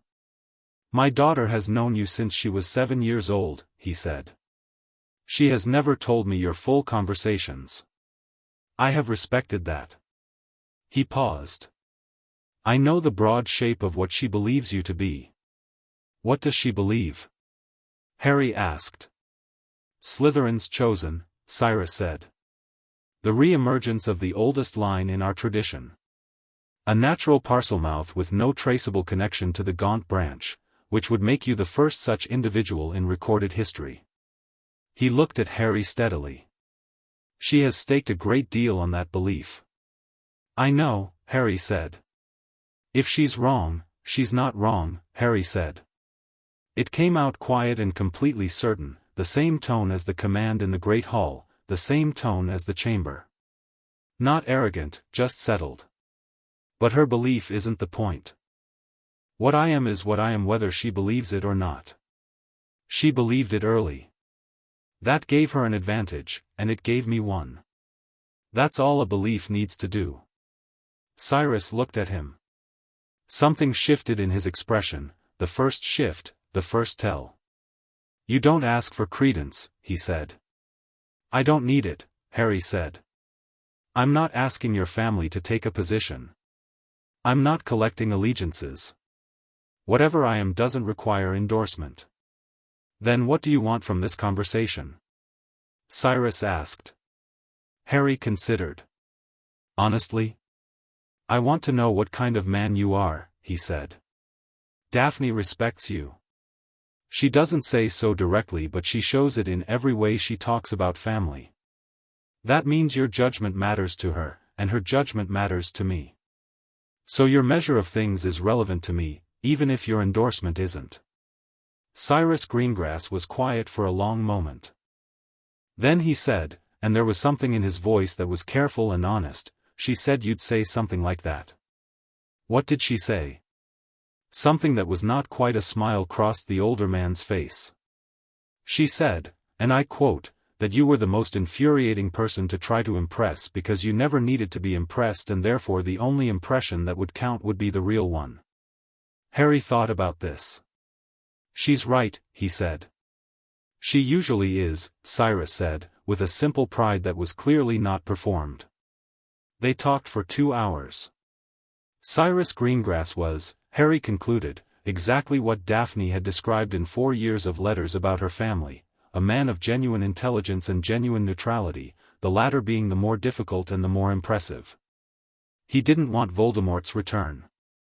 He didn't want the old blood hierarchy reinstated. He also didn't want the ministry's current structure of managed incompetence and bureaucratic self-preservation. What he wanted, as far as Harry could establish, was the same thing Harry wanted, something real. Something that actually worked, for everyone in it. He asked Harry, at the 2-hour mark, if Voldemort returns, when he returns, what do you intend to do? Finish it, Harry said. Specifically. The Horcruxes, Harry said. Each one. Then him. In that order. Cyrus absorbed this. You know what they are. All of them? Not yet. Most of them, I think. He paused. I know what the chamber contained. I know Voldemort himself is a Horcrux in a sense, his current state is sustained by the tethers. I have working theories about several others. He looked at Cyrus. Dumbledore knows about the Horcruxes. We're not in communication about them yet, but we will be, when I have enough information to make the conversation useful rather than just informative. You intend to lead the effort, Cyrus said. I intend to finish it, Harry said. Who leads and who follows isn't the interesting question. The interesting question is whether the people involved are actually competent. He paused. I intend to make sure of that, yes. Cyrus looked at him for a long time. Then he said, very carefully, my family will maintain its formal neutrality. That is a political necessity that I am not willing to compromise, and I want you to understand why. If we declare for you openly, we become a target, and a targeted Greengrass family is less useful to you than a neutral one with flexible information access. I know, Harry said. I don't want you to declare anything. But, Cyrus said, you should know that my daughter's choices are her own, and I would not constrain them even if I thought I could. Whatever she has decided is something she decided with her eyes open, and he paused, and for the first time in the conversation something human and unguarded moved in his face. I trust her judgment. Completely. Harry looked at him. Thank you, he said. And meant it. When Daphne came into the study 40 minutes later, time managed precisely, Harry noticed, she looked at her father and then at Harry with the evaluating eye of someone checking a result. Well, she said. Tea's cold, Cyrus said. Father. He'll do, Cyrus said, and there was something in his voice that was as close to warmth as the formal architecture of the sentence allowed. Daphne looked at Harry. He shrugged slightly. She sat down in the third chair, the one that had been left empty throughout the conversation, positioned so that all three of the room's occupants could see each other equally, and poured cold tea into a fresh cup as if she'd been there the whole time. So, she said. The tournament. Cyrus looked between them, reading what had already been discussed before he was in the room for it, and said, What tournament? Harry and Daphne began explaining simultaneously, then stopped, then Harry gestured to Daphne, and she began, and Cyrus Greengrass listened with the expression of a man updating his estimates significantly upward. The fire burned. The study was warm. Outside, the Wiltshire hills were covered in grey winter light, and the wizarding world was moving toward something that most of it hadn't seen coming and a few of them had been preparing for since a 7-year-old boy had crouched in the dirt and said "Are you all right?" to a garden snake on a Tuesday afternoon in July. The shape of the alliance was old stones and clear eyes and cold tea and a girl who'd made a decision on a garden fence, and it was more than enough. Chapter 5, The Tournament of Knives. The Triwizard Tournament was announced on the 1st of September, and Harry had known about it for 8 months. That advance notice had not been wasted. He'd spent the summer building what Daphne called their intelligence framework and what Tracy called, with considerably less gravity, the scary filing system. It was a combination of things: Blaze's family connections feeding ministry-level gossip, Cyrus Greengrass's carefully maintained neutral network providing older pureblood intelligence, Sirius's recovered knowledge of Death Eater structure from the First War, and Lupin's operational memory of Voldemort's methods from his time with the Order. Harry had drawn it all together into a working picture of the current state of things. The picture showed an accelerating timeline. Voldemort's fragments were pulling toward reconstitution with increasing urgency. Someone with ministry access was actively facilitating the conditions for a return. The Triwizard Tournament, the first in over a century, was being reinstated specifically at Dumbledore's reluctant agreement under pressure from Cornelius Fudge, who was being pressured in turn by persons unknown through channels that Blaze's mother had traced to 3 specific donors to Fudge's political campaigns. Harry had the names of those donors by July. One of them was Lucius Malfoy. The tournament is a delivery mechanism, Harry told Daphne in August, sitting on the low stone wall at the edge of the Greengrass estate's east garden. It was warm and she was reading and he was thinking out loud, which was a dynamic they'd established and were both comfortable with. Voldemort needs a specific event. A large gathering, international attention, a moment where unusual things happening can be explained away as tournament-related magic. And he needs someone in the maze or the lake or wherever they stage the final task who can be used. Used how? Daphne said, not looking up from her book. Blood, Harry said. The ritual I found in the restricted records. The one in the Horcrux-adjacent texts. Voldemort's body is gone, he's spirit and fragments.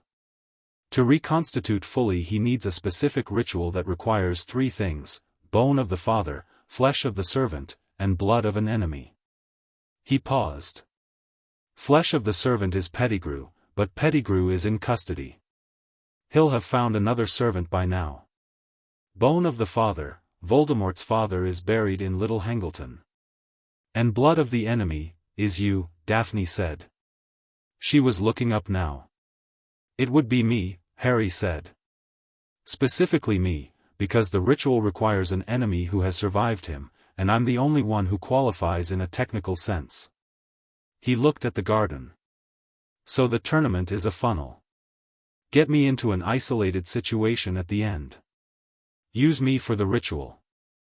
If that's the plan, Daphne said carefully, then not putting your name in would just mean they find another way, Harry said. And a way I don't see coming is worse than this one.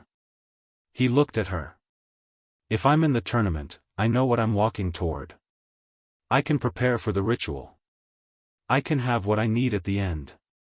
Daphne studied him with the particular quality she used when she was weighing something important, her index finger tracing the edge of her book without her noticing. You're going to let it happen, she said. I'm going to control how it happens, Harry said. There's a difference. What do you need to destroy a reconstituted Voldemort in a graveyard in Little Hangleton? The specificity of the question, the way she'd already followed his logic to its conclusion, already arrived at the operational details, was something he'd never taken for granted and didn't now.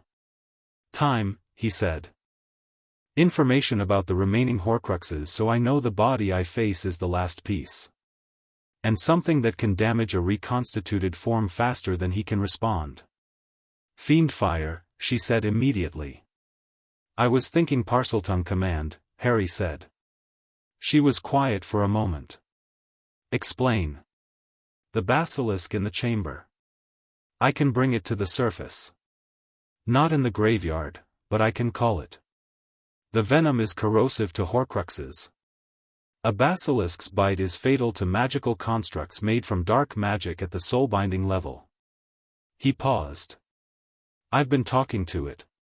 Slowly, over 2 years, when I've gone down to the chamber. It's aware of me now. It knows me. I think I can give it a target from a distance using Parseltongue projection. Daphne looked at him for a long time. Parseltongue projection, she said. Casting your voice through the magical connection between Parselmouths, Harry said. I've been practicing. The connection between me and any snake that knows me extends beyond physical proximity, it's a resonance link. If I'm standing in Little Hangleton and I speak to the basilisk clearly enough through the link, does Dumbledore know about any of this? Daphne asked. No, Harry said. Are you planning to tell him? Harry thought about the headmaster's office, the silver instruments, the old eyes that were always calculating something. I'll tell him what he needs to know when he needs to know it, he said. Right now he needs to keep focusing on his own approach. His is finding the Horcruxes. Mine is what happens after. Daphne looked at him steadily. You trust him to find them? Most of them, Harry said. The ones I can't find myself. The locket and the cup, those require access I don't currently have. Dumbledore has had 50 years of working backward from what Voldemort was. He'll get there. A pause. The ring is in the Gaunt house in Little Hangleton. I'd lay good odds he finds it before the end of the school year. She absorbed this. You've been thinking about this since second year, she said. Since the diary, he said. Yes. She looked at him for a long time, this girl who had sat on a fence at 7 years old and decided something, this girl who had built 4 years of letters into a framework and a framework into something that was operating now, working, real. Her expression was the complicated one, the one that showed when she hadn't budgeted for a feeling and it arrived anyway. All right, she said. Tell me what you need from me for the tournament. I need you watching the judges' table, Harry said. During each task. There's a ministry official coming, Bartemius Crouch Sr. He's legitimate. But someone close to him isn't. He paused. I've been looking at the personnel records Williamson can access. Crouch's son, Bartemius Crouch Jr., was convicted as a Death Eater and died in Azkaban. Officially. Daphne's eyes sharpened. Officially, she said. His mother swapped places with him, Harry said. Polyjuice, dying woman, grief-stricken father who couldn't let his son rot. Crouch Jr. has been under Imperius in his father's house for 10 years. He paused. He's not there anymore. Daphne was very still. Where is he? At Hogwarts, Harry said. That's my best current theory. The defense professor this year, whoever it turns out to be, will be Crouch Jr. under Polyjuice. The tournament requires a ministry-trusted figure with access to the Goblet of Fire and the tasks. Crouch Jr. provides that access, and his fanaticism provides the motivation. Moody, Daphne said. Alastor Moody is slated to be the defense teacher this year. Everyone in the ministry circles knows. Then Moody will be in a trunk somewhere and Crouch Jr. will be teaching defense while wearing his face, Harry said. Polyjuice requires a monthly supply and a hair from the original subject. There will be a trunk, probably in his office, with a heavy locking charm and a living person inside it. He looked at her. That's your job. During the tournament, while attention is on the tasks. Find the trunk, confirm Moody's alive, and get that information to Dumbledore, but not before I'm out of the graveyard. She was quiet for a moment. You want Dumbledore to know about Crouch Jr. only after the ritual happens. Because if Dumbledore knows about Crouch Jr. before the final task, he'll try to intercept and the plan changes in unpredictable ways, Harry said. The plan I know is manageable. The plan that changes because Dumbledore intervened is less manageable. You're cold, Daphne said, and there was something in her voice that was not disapproval. It was the particular tone she used when she was surprised by her own admiration. I'm practical, Harry said. Same thing sometimes, she said. She looked back at her book. Then, for the record. I don't love this plan. I know, Harry said. I think you're right about it being the best option, she said. I just want the record to show that I don't love it. Noted, Harry said. She turned a page. The afternoon sat warm around them, and the garden was completely ordinary and the summer had exactly the quality of the last ordinary days before something very large began. The Hogwarts Express on the 1st of September smelled like food trolleys and restless anticipation, and the compartment Harry occupied, himself, Daphne, Tracy, Blaise, and Theodore Nott, who had joined their peripheral circle in third year with the quiet precision of someone who understood he was being admitted rather than including himself, was a working space within minutes of departure. Nott was the most privately educated person Harry had ever encountered. His father was a Death Eater who'd escaped Azkaban on the same insanity plea as several others, and Theo had grown up in a house with that shadow in it, learning to be very small and very quiet and very good at reading rooms. He was also exceptionally intelligent and had, over 2 years, demonstrated the particular loyalty of someone who'd been given no reason to be loyal before and found it unexpectedly powerful. The Durmstrang and Beauxbatons delegations arrive October, Blaise said, the easy informality of someone who had known this since June. Karkaroff is bringing 12 students from Durmstrang. The Beauxbatons contingent is 15. Both headmasters are on the judging panel with Dumbledore and Crouch Sr. Karkaroff was a Death Eater, Nott said, without inflection. He gave names to avoid Azkaban. Several of those names were people my father knew. He didn't say it with feeling either way. It was information. Which means he'll know the tournament is a setup if Voldemort has been in contact with the inner circle since Pettigrew's arrest, Harry said. He'll either be complicit or he'll be terrified. Terrified, Daphne said. Complicit people don't shake. Karkaroff shakes, according to what Blaise's contact at the Bulgarian ministry said. Afraid of both sides, Tracy said, from behind her book. She participated in these conversations at precisely the rate she chose, which was often and brief. Classic problem for a man who named names. Old side wants revenge, new side doesn't trust him. Irrelevant to the central problem, Harry said. Karkaroff's position only matters if he tries to act independently. If he's frightened enough, he won't. And Fleur Delacour from Beaux Batons, Blaise said. Half Vila. Exceptional wand work by all accounts. She'll be their champion. Krum for Durmstrang, Not said. Victor Krum is already internationally recognized. Karkaroff will push him forward regardless of whether Krum actually wants to compete. Does he? Tracy asked. Apparently not enthusiastically, Blaise said. He'd rather be playing Quidditch. Harry listened to all of this and built it into the picture. The tournament structure was 3 tasks, each designed to test a different combination of skill and nerve. He knew the general architecture of historical tournaments from texts he'd found in the library. A dragon task of some kind was historically common, a water task, a maze. The specifics would vary, but the category of threat was predictable enough to prepare for. He spent the train journey preparing in his head, and the compartment talked around him, and no one commented on his silence because they all knew it was productive. The Goblet of Fire appeared in the entrance hall on the 2nd day of October.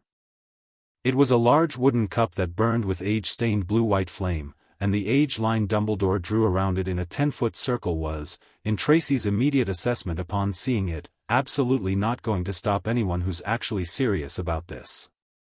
This turned out to be wrong only in that it correctly stopped the Weasley twins' attempt with a Confundus charm, which produced a result involving beards that Harry found genuinely amusing. Harry put his name in on the 2nd evening after its appearance. Not sneaking, not disguised, not attempting to bypass the age line, he was of age by the tournament standards, 17 being the rule, and he was not 17 but the goblet appeared to make its own assessments. He simply walked to the goblet, stepped over the age line without the discharge that had repelled every underage student who'd attempted it, and dropped a folded piece of parchment into the flame. The goblet accepted it immediately. The flame turned briefly, brilliantly green. Behind him, the small group of students still in the entrance hall at 9 in the evening went entirely silent. Harry walked back across the age line, which also offered no resistance, and went to bed. Daphne's note appeared under his dormitory door the next morning. The flame went green. Not blue. Green. I need you to explain that. He wrote back, Old magic recognizes old blood. The goblet is a contract instrument, it responds to the strength and authenticity of the magical signature. Mine is, specific. She wrote, the whole school is talking about it. He wrote, good. She didn't reply for a day, which meant she was thinking about the implications. The champions were announced on Halloween. Cedric Diggory for Hogwarts. Fleur Delacour for Beaux Batons. Victor Krum for Durmstrang. Harry Potter for, and here Dumbledore had paused, looking at the 4th piece of parchment that had emerged from the goblet with a quality of unsurprise that was itself revealing, Hogwarts. The hall reacted. The Hufflepuffs were aggrieved on Cedric's behalf, with a specific collective outrage that was entirely understandable. The Gryffindors were divided. The Ravenclaws were analytical about it. The Slytherins were watching Harry with the particular expression of people reassessing how many of the rumors about him they should have been taking literally. Harry sat at the Slytherin table and watched Dumbledore's face while Dumbledore looked at the piece of parchment, and saw in the old man's expression the precise moment he decided that what had happened was not a sabotage of the tournament's rules but a response by the goblet to something it had recognized. After the announcement, the champions were asked to go to a side chamber. Harry went.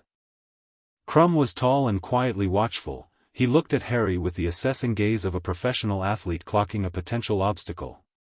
Fleur was composed in the specific way of someone who is used to rooms reacting to her and has decided to be above it. Cedric was genuinely unsettled, doing a creditable job of managing it. Crouch Sr. and Bagman arrived. Dumbledore and McGonagall and Karkaroff came through another door. A short woman from the Daily Prophet pushed in with a quick quotes quill that started transcribing before anyone invited it to. Harry looked at the quick quotes quill for a moment, then looked at the woman, Rita Skeeter, whose name he knew because Blaze's mother had sent a specific warning about her 4 months ago. Watch out for the woman with the acid green quick quotes quill. She writes what makes the best story, not what happened. The quill was writing something. Harry leaned over slightly and read it upside down. Harry Potter, the boy who lived, looked haunted as he faced the challenge ahead. He hadn't looked haunted. He'd looked interested. He didn't say anything to Skeeter now. He made a note of her presence and filed it. The procedural meeting was brief and not particularly informative. When it was done and the other champions were filing out, Dumbledore held Harry back with a slight gesture, not commanding, requesting, and waited for the room to empty. "The goblet," Dumbledore said. "Recognized my signature," Harry said. "Yes. You knew it would." "I expected it." Dumbledore looked at him with those old, layered eyes. "Harry. I want to be honest with you, there is a specific danger in this tournament that goes beyond the tasks themselves." "I know about Crouch Jr.," Harry said. Dumbledore went very still. "How long?" "Since August," Harry said. "He's under Polyjuice as Mad-Eye Moody. There's a trunk in his office. Moody's alive inside it." A long pause. "You haven't told me until now," Dumbledore said, and it was not an accusation, it was a question. "Because if you acted on it before the final task, the plan changes," Harry said. "The plan I know is manageable. Crouch Jr.'s goal is to get me to the graveyard for the ritual. I intend to go to the graveyard and handle what's there." He held Dumbledore's gaze. "After the final task, immediately after, you can take Crouch Jr.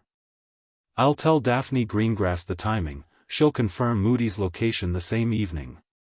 Dumbledore was quiet for a long time. "You want to face Voldemort's resurrection," he said.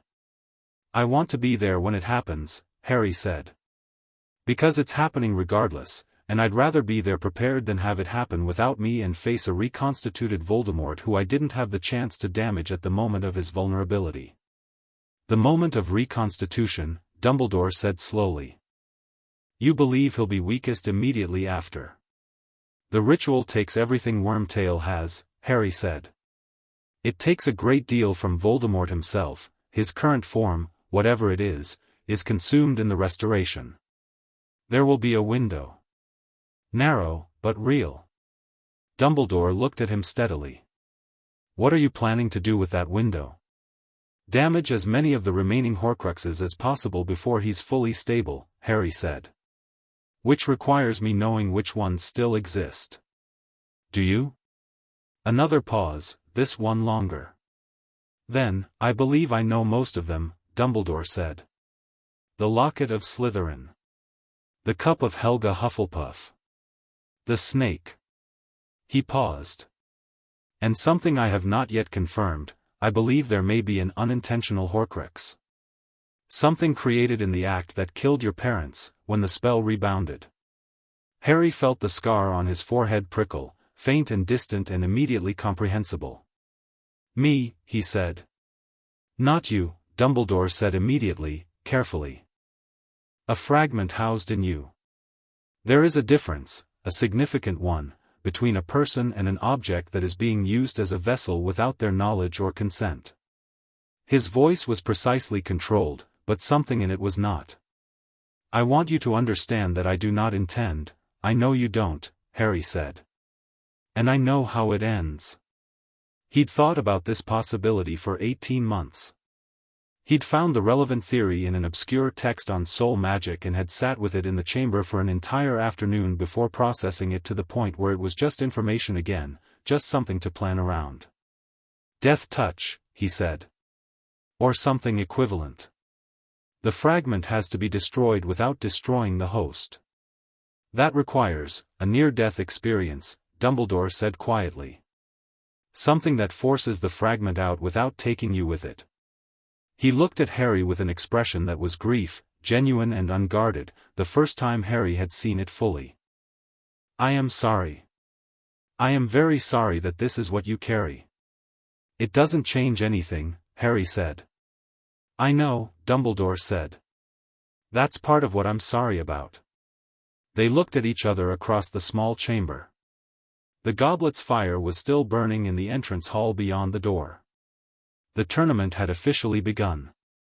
"When the time comes," Harry said, "you'll know what to do with the others. The locket, the cup, I will handle them," Dumbledore said, with a certainty that Harry trusted, because the old man was many things and not all of them were uncomplicated, but he was genuinely excellent at this, genuinely committed to the task at the level of his bones. "Good," Harry said. "Then we have a plan." "An extraordinarily dangerous one," Dumbledore said.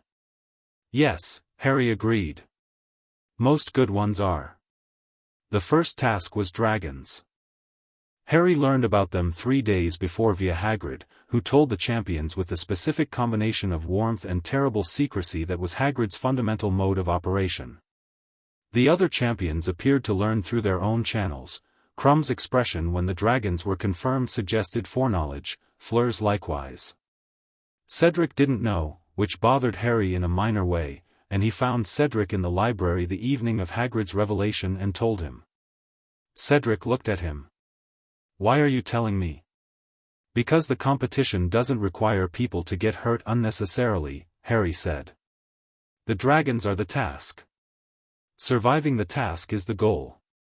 Knowing they're dragons is just, not dying from ignorance." Cedric studied him. "Most people think you cheated to get in the tournament." "Most people are wrong," Harry said. "I know," Cedric said. He looked at his book. "Then, thank you." On the morning of the first task Harry walked onto the grounds with the particular clear attention of someone going into something they've prepared for, which was different from someone going in with adrenaline and hope. The enclosure smelled of wood smoke and something animal and large. The crowd in the stands was enormous and loud and he let the noise wash over him without taking it in. His dragon was the Hungarian horntail. He looked at it from the pen entrance, 40 feet of scales and fury, with a clutch of eggs behind it that explained every piece of aggression it was producing, and thought about what he knew. Dragons were, at their root, reptiles. Ancient magic, like snakes, but different, more instinct, less sapience. Not Parseltongue subjects, not language-based. But they shared a category. He walked into the enclosure. The crowd went quiet, which was the specific quiet of people watching something that might go immediately wrong. Harry looked at the horntail. The horntail looked at Harry. He did not run, he did not conjure a shield, he did not produce a broom or a distraction.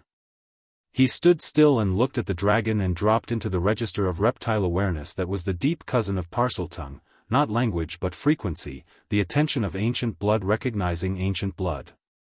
The horntail's head dropped, fractionally. He walked toward the eggs. It watched him. Its neck arched and its tail rose and he could feel the gathering of fire in the back of its throat, the way he could feel stone preparing to strike before she struck, the same pre-action tension, and he stopped and let the frequency go out from him, steady and deep and without urgency. The horntail breathed. Not fire. Just, breathed. He picked up the golden egg from among the others, gently, clearly, showing the motion in its entirety so the dragon could track it. Then he stepped back. Then he walked back to the pen entrance. The crowd exploded. He looked up into the stands and found Daphne's face by habit in the Slytherin section. He could always find her, not because she was obvious but because he knew exactly where to look. Her expression was the controlled blank that she wore when she was feeling something she didn't want visible in a public space. He held her gaze for a moment, brief and clear. She gave him the smallest possible nod. He walked out of the enclosure. In the judge's tent, Dumbledore's face was doing the recalculation thing.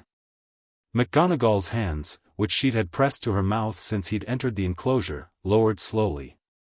The other judges produced their scores. Bagman was enthusiastic, Karkaroff was visibly conflicted. Crouch Sr. looked like a man reading a document he finds both alarming and inevitable, and Harry's score was the highest by 8 points. Crumb, whose approach had been to use a conjunctivitis curse on the dragon and whose dragon had consequently crushed several of its own eggs in its blindness, looked at Harry with an expression that had moved past professional assessment into genuine curiosity. "You spoke to it," Crumb said. "Not accusing. Genuinely asking." "Something like it," Harry said. Crumb nodded slowly, with the considered respect of someone who had done the thing the hard way and seen someone else do it differently and was man enough to recognize which was better. "The second task," Crumb said. "The golden egg. You have opened it?" "Not yet," Harry said. "It screams," Crumb said. "Underwater, it makes sense." Harry looked at him. "Thank you," he said. Crumb shrugged one shoulder. "We compete. We don't need to be enemies." He paused. "Also, I think you are going to win regardless, so there is no sense in making it unpleasant." Harry almost smiled. "That's very Slytherin of you." "I was almost Durmstrang Slytherin equivalent," Crumb said, and the ghost of something that might have been humor moved in his dark eyes. "There is not so much difference." November and December passed in a peculiar double time, the tournament's second task coming with its preparation, the Yule Ball arriving with its social complexity, the castle humming its deep hum while above it the wizarding world's social machinery produced the ritual of a formal dance. Harry asked Daphne to the Yule Ball on a Tuesday, in the library, without any preamble. She looked up from her work. "Obviously," she said, and went back to her work. "Tracy, from 2 tables over, I've been waiting 3 years for that to happen." "We're going as friends," Daphne said, precisely. "Obviously," Tracy said, in a tone that said the opposite. Harry looked at them both. "Are you going with anyone?" he asked Tracy. "Not asked me," she said. "I said yes." "We're also going as friends," she added, with the air of someone who knows they'll have to say this several more times before people stop asking. The ball itself was fine. Good, in fact. The great hall transformed, for it had the quality of somewhere that had shed its utility and become its own occasion, and Daphne in formal dress robes of deep grey-green was something Harry filed in the category of things he wasn't going to examine too closely right now because right now was not the time and there was a graveyard in his future. She danced with a precision that was exactly what he'd expected. He danced adequately, which she acknowledged with a specific look that said adequate was sufficient. They sat out the third dance at the edge of the hall and watched Victor Crumb dance with Hermione Granger, who was wearing robes that had transformed her into someone the rest of the school apparently hadn't noticed before but who Daphne had been saying for 2 years had significant potential if she'd stop preemptively apologizing for being clever. "Hermione should come to study sessions," Harry said. "She's a Gryffindor," Daphne said. "I know. Invite her anyway." Daphne considered. "Tracy will like that." "Tracy will be insufferably smug about having predicted it," Harry said. "Same thing," Daphne said, and reached for her glass with the ease of someone who was entirely where they wanted to be. Roger Davies walked past them with Fleur Delacour on his arm, both of them decorated and glittering, and Fleur glanced at Harry with the assessing gaze she'd been directing at him since October, not social, not flirtatious, but the look of someone professional evaluating a peer. "She's trying to work out if you're as good as the first task suggested," Daphne said. "Am I?" Harry said. "Better," Daphne said, and there was nothing in her voice but the flat certainty of someone stating a known fact, and Harry let himself have that for exactly the right amount of time before they went back to talking about the second task. The second task was the lake. What was taken? Ron Weasley, for Harry. Hermione for Crumb. Roger Davies for Fleur. And, the detail that made Harry's chest tighten in a specific way, Daphne for Cedric. He found this out on the morning of the task from the note beside his bed that also had instructions about gillyweed, courtesy of Dobby, the house elf who'd apparently been worrying about Harry since second year and had finally found a way to be useful, and his first response was a brief, sharp anger at the logistics. His second was to resolve it. He went into the lake with gillyweed and moved through the black water with the acute awareness of someone who had spent time thinking about underwater navigation. The lake was cold and dark, and the merpeople settlement was where the text said it would be, and the hostages were there, 4 of them, bound with waterlogged rope to a stone pillar, unconscious in the magically suspended way of people made to breathe underwater. Harry freed them all. It was the obvious thing to do. The task said retrieve what was taken and had been designed with the assumption that each champion would retrieve only their own person, but the design's assumption was someone else's problem. He freed all 4, cast a locomotion charm to move them toward the surface, and then looked for obstacles on the way back. The Grindylows were manageable. The merpeople watched him with the specific territorial regard of people deciding whether a trespasser requires action, and Harry met their gaze directly and moved with the unhurried clarity of someone who doesn't require permission, and the merpeople didn't intervene. He surfaced with all 4 hostages 40 minutes before any other champion broke the water. The judges' deliberations were, from Harry's position on the bank dripping lake water and being attended to by a frantic Madame Pomfrey, audible in their broad strokes, Bagman in favor of maximum points, Karkaroff in favor of minimum, Crouch Sr. applying the rules with the mechanical precision of a man whose relationship with the rules of this tournament was increasingly strained, and Dumbledore quietly advocating the position that rescuing all 4 hostages demonstrated a standard of magical competence and ethical clarity that the task's design had not specifically anticipated but could not reasonably be penalized. Daphne, once restored to consciousness and wrapped in a towel, sat beside Harry on the bank and said nothing for a full 30 seconds. Then she said, "You freed all of them." "Obviously," Harry said. She looked at him sideways. Her hair was loose and wet, and the formal composure she usually wore had been replaced by something more direct, the expression she reserved for the chamber and the small room and the garden at 7 years old. "Cedric was with his hostage," she said. "He found me before he found you." "He was going to." "Good," Harry said. "That's how it should work." "I know," she said. She stopped, and pressed her mouth together briefly. "I'm just noting that you freed me before you freed your own person." Harry looked at the lake. "Order of proximity," he said. "You were closer." "Was I?" "In terms of the route," he said. "Yes." She was quiet for a moment. "Harry," she said, and her voice had the quality it very occasionally had, the one that came through when the architecture of her composure developed a specific small opening.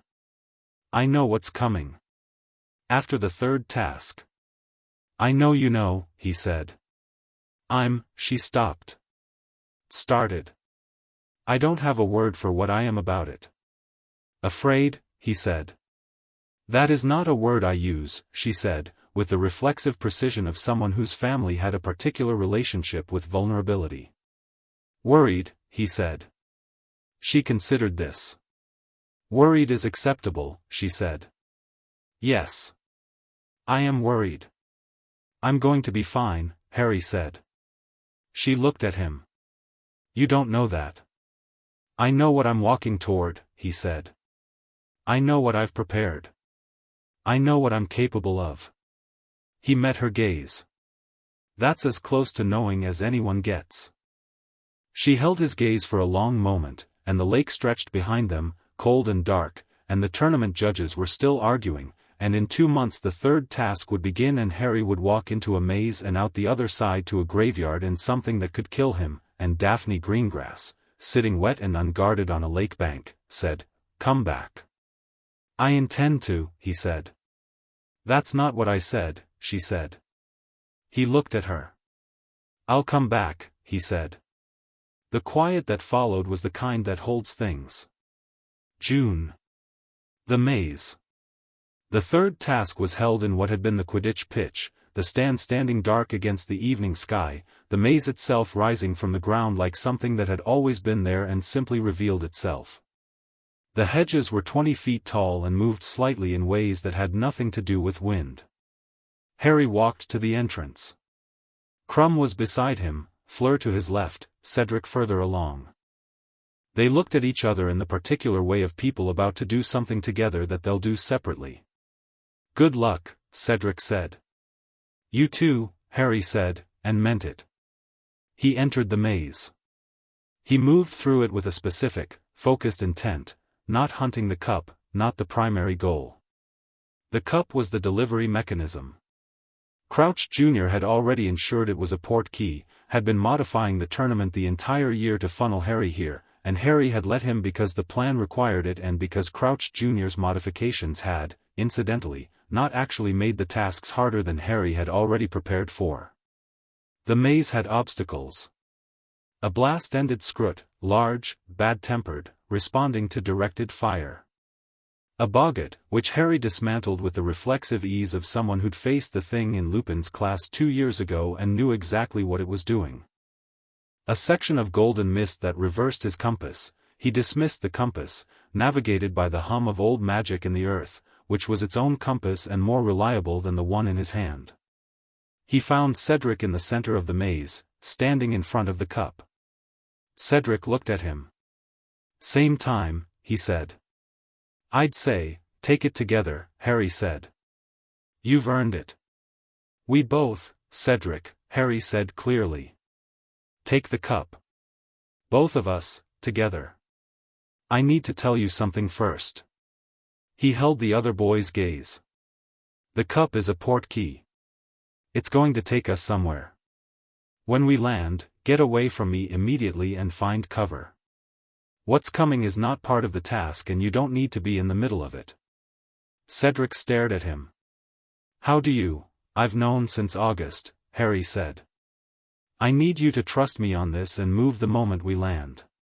Can you do that?"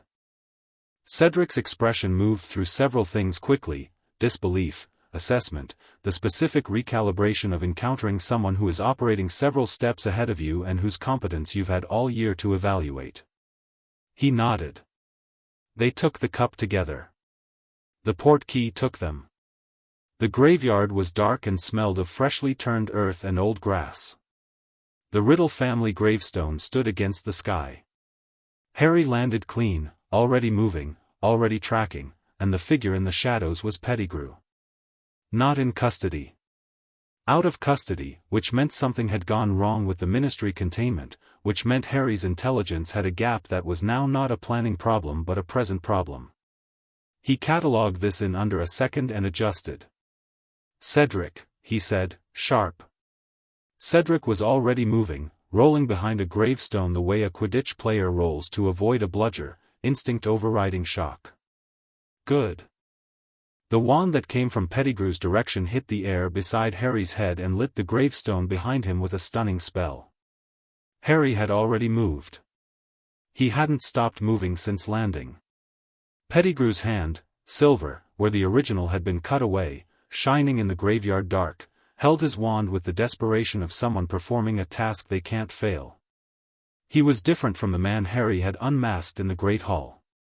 Less terrified. No, that wasn't it, more terrified, but with something overriding it. Something that looked like devotion. "Hold still," Pettigrew hissed. Harry said in return, "No." He wasn't using Parseltongue for Pettigrew. He said it in plain English because Pettigrew was not the point. Pettigrew's silver hand moved and the stunning spell came again and Harry deflected it without a wand, the magic responding to his intent directly, raw, clean, old, and sent it back not quite reversed but angled, and it hit the earth 6 inches from Pettigrew's feet and he stumbled. Harry was already at the cauldron. The cauldron was large and full and smoking with something that smelled like copper and rot, and in it, barely present, barely cohered, the thing that had been Voldemort was gathering itself, bone dropped in, the ritual already advanced, and Harry looked at it and felt the grating Voldemort frequency stronger than it had been since Quirrell, closer than a classroom, close as a heartbeat. And it recognized him. "Parself," it said, and the word came in Parseltongue, involuntary, recognition before intention. "Yes," Harry said. "I'm here."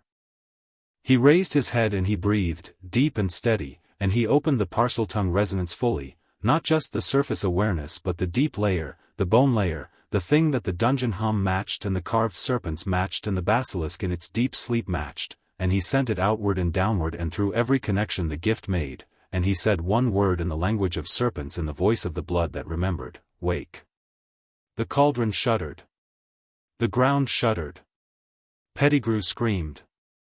From the earth beneath the graveyard, from the deep network of old magic that ran through the foundations of the wizarding world the way blood runs through a body, something very old stirred. Not the basilisk physically, not that, not here. But the resonance. The frequency. Harry had practiced this for a year and he had explained it to Daphne with careful precision and he had told her I think it can work and she had said then make it work and right now, standing in a graveyard with a cauldron full of Proto-Voldemort and Pettigrew somewhere behind him, Harry made it work. The resonance came back like a wave. The cauldron cracked. Not shattered, not destroyed, cracked, along the base, a fracture line running up through the metal as the basilisk venom frequency carried through the link made physical contact with the dark ritual components inside, and the cauldron began to leak what was inside it into the earth, and the thing gathering in the cauldron, Voldemort's reconstituting form, came apart. Not destroyed. Not finished. The Horcruxes still existed, Harry knew that, had planned for it, this was not the end. But disrupted. The form that pulled itself out of the cracking cauldron was wrong, was half-made, was furious in the specific way of something that has been interrupted at the moment of its fullest power and knows it. It was recognizably Voldemort, the red eyes, the serpent features, the white hands, but incomplete, unstable, burning cold. Harry looked at it. It looked at Harry. Two Parselmouths in a graveyard. The first time they'd been in the same space since Harry was 15 months old in a house in Godric's Hollow. "You," Voldemort said, in Parseltongue, and the word was full of something that Harry had never expected to hear from Voldemort, shock. "Me," Harry said. "You disrupted the ritual," Voldemort said. "You broke the cauldron from inside the resonance." "You, how did you?" The red eyes fixed on him with an intensity that was undimmed by the incomplete form, and Harry felt the Parseltongue link shuddering between them, the connection that ran through the scar, the fragment that lived there. "You carry a piece of me," Voldemort said, with a horror that was almost gratifying in its sincerity. "Yes," Harry said. "I know. You should be dead," Harry said. "I should be a lot of things. I'm not." Voldemort cast. Harry moved. The duel in the graveyard was not, it was nothing like the theatrical duels in the histories, nothing like the formal choreography that people imagined when they said the greatest dark wizard of the age. It was brutal and fast and personal, the two of them moving through the headstones with the specific economy of fighters who understand each other's magic at a fundamental level, because they shared the same linguistic root, the same ancient frequency, and every spell Voldemort cast Harry felt approaching the same way he felt the cauldron and the carved serpents and the dungeon hum, and he moved before they arrived. Voldemort, for his part, was discovering, and Harry could see this in the red eyes, in the expression that was not quite a face but carried expression anyway, that he had miscalculated. He had planned for the boy who lived. He had planned for a boy with a twin wand and a prophecy and a reputation built on surviving something at 15 months old. He had not planned for this. He had not planned for someone who looked at him the way Harry was looking at him, without fear, without hatred, with the clear and operational attention of someone who has a task and is performing it. He had not planned for someone who spoke Parseltongue back at him with the authority of an equal. "You are not him," Voldemort said. The incomplete body was struggling, the magic faltering, the disrupted ritual had left him without the stability a proper reconstitution would have provided. "You are not Slytherin's heir. You are a half-blood boy with a dead mother's luck." "The dead mother's luck," Harry said, casting a binding as he moved, "not the holly wand, not right now, the magic coming directly, old and clean, is the reason you're having a very bad evening." He hit Voldemort with everything available to him that wasn't the killing curse, not because he was philosophically opposed but because the killing curse required death, and what Voldemort needed right now was containment, weakening, the disruption of his incomplete reconstituted form long enough that it couldn't stabilize. And then, from behind a gravestone, unexpected, genuinely brave, Cedric Diggory cast a reducto at Pettigrew's wand hand. Pettigrew screamed. His silver hand clenched involuntarily, closed on his own throat with the full force of the magical silver, which was bound to his master's last instruction to serve, and his master's control was failing, and the hand, Harry didn't watch. He looked at Voldemort. Voldemort was looking at where Pettigrew was. Harry cast. The binding that followed was not a standard spell, it was a Parseltongue command structured as magical constraint, something he'd been building from the theory of hereditary binding magic for 2 years, something Daphne had found the theoretical basis for in an ancient text and Harry had reconstructed into operational form. It was specifically designed for a form that shared the Parseltongue frequency. It wrapped Voldemort's incomplete body like a second skin. Voldemort went rigid. Clever, Voldemort said, through barely moving features, the red eyes furious and calculating, and Harry saw it clearly, afraid. This does not finish it. I know, Harry said. This isn't the finish. This is the notice. He held the binding for the time he needed, reached through the Parseltongue link to the fragment in his scar, and did something he had not told anyone he could do, something he'd worked out 3 months ago and had kept, entirely alone, as the last piece of the plan. He pushed. He pushed the fragment. Not out, not fully, not yet, that required the death touch Dumbledore had described and that was coming but not tonight, but back. Away from the scar, away from him, compressing it into the smallest possible footprint, weakening the link between it and Voldemort's incomplete form. If a Horcrux was a tether, the scar fragment was the tether from this end. Compress it and Voldemort's access to Harry through the connection dimmed. Dim it enough in this moment and Voldemort's incomplete form lost one of its anchor points. The incomplete form flickered. No, Voldemort said. Goodbye, Harry said. For now. The form dissipated. Not destroyed, the Horcruxes held him, would hold him, he would reconstitute again eventually, but dispersed. Scattered. The graveyard was still and cold and Harry was standing in it with his binding still in the air and nowhere to put it, and after a moment he released it and it dissolved and the night was ordinary again. Cedric emerged from behind the gravestone. His expression was the expression of someone who has seen something that has altered the available space of what they believed was possible. Potter, he said. Diggory, Harry said. Thank you. The thing with Pettigrew was good thinking.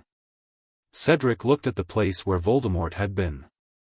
Is he gone for now? Harry said. Not finished.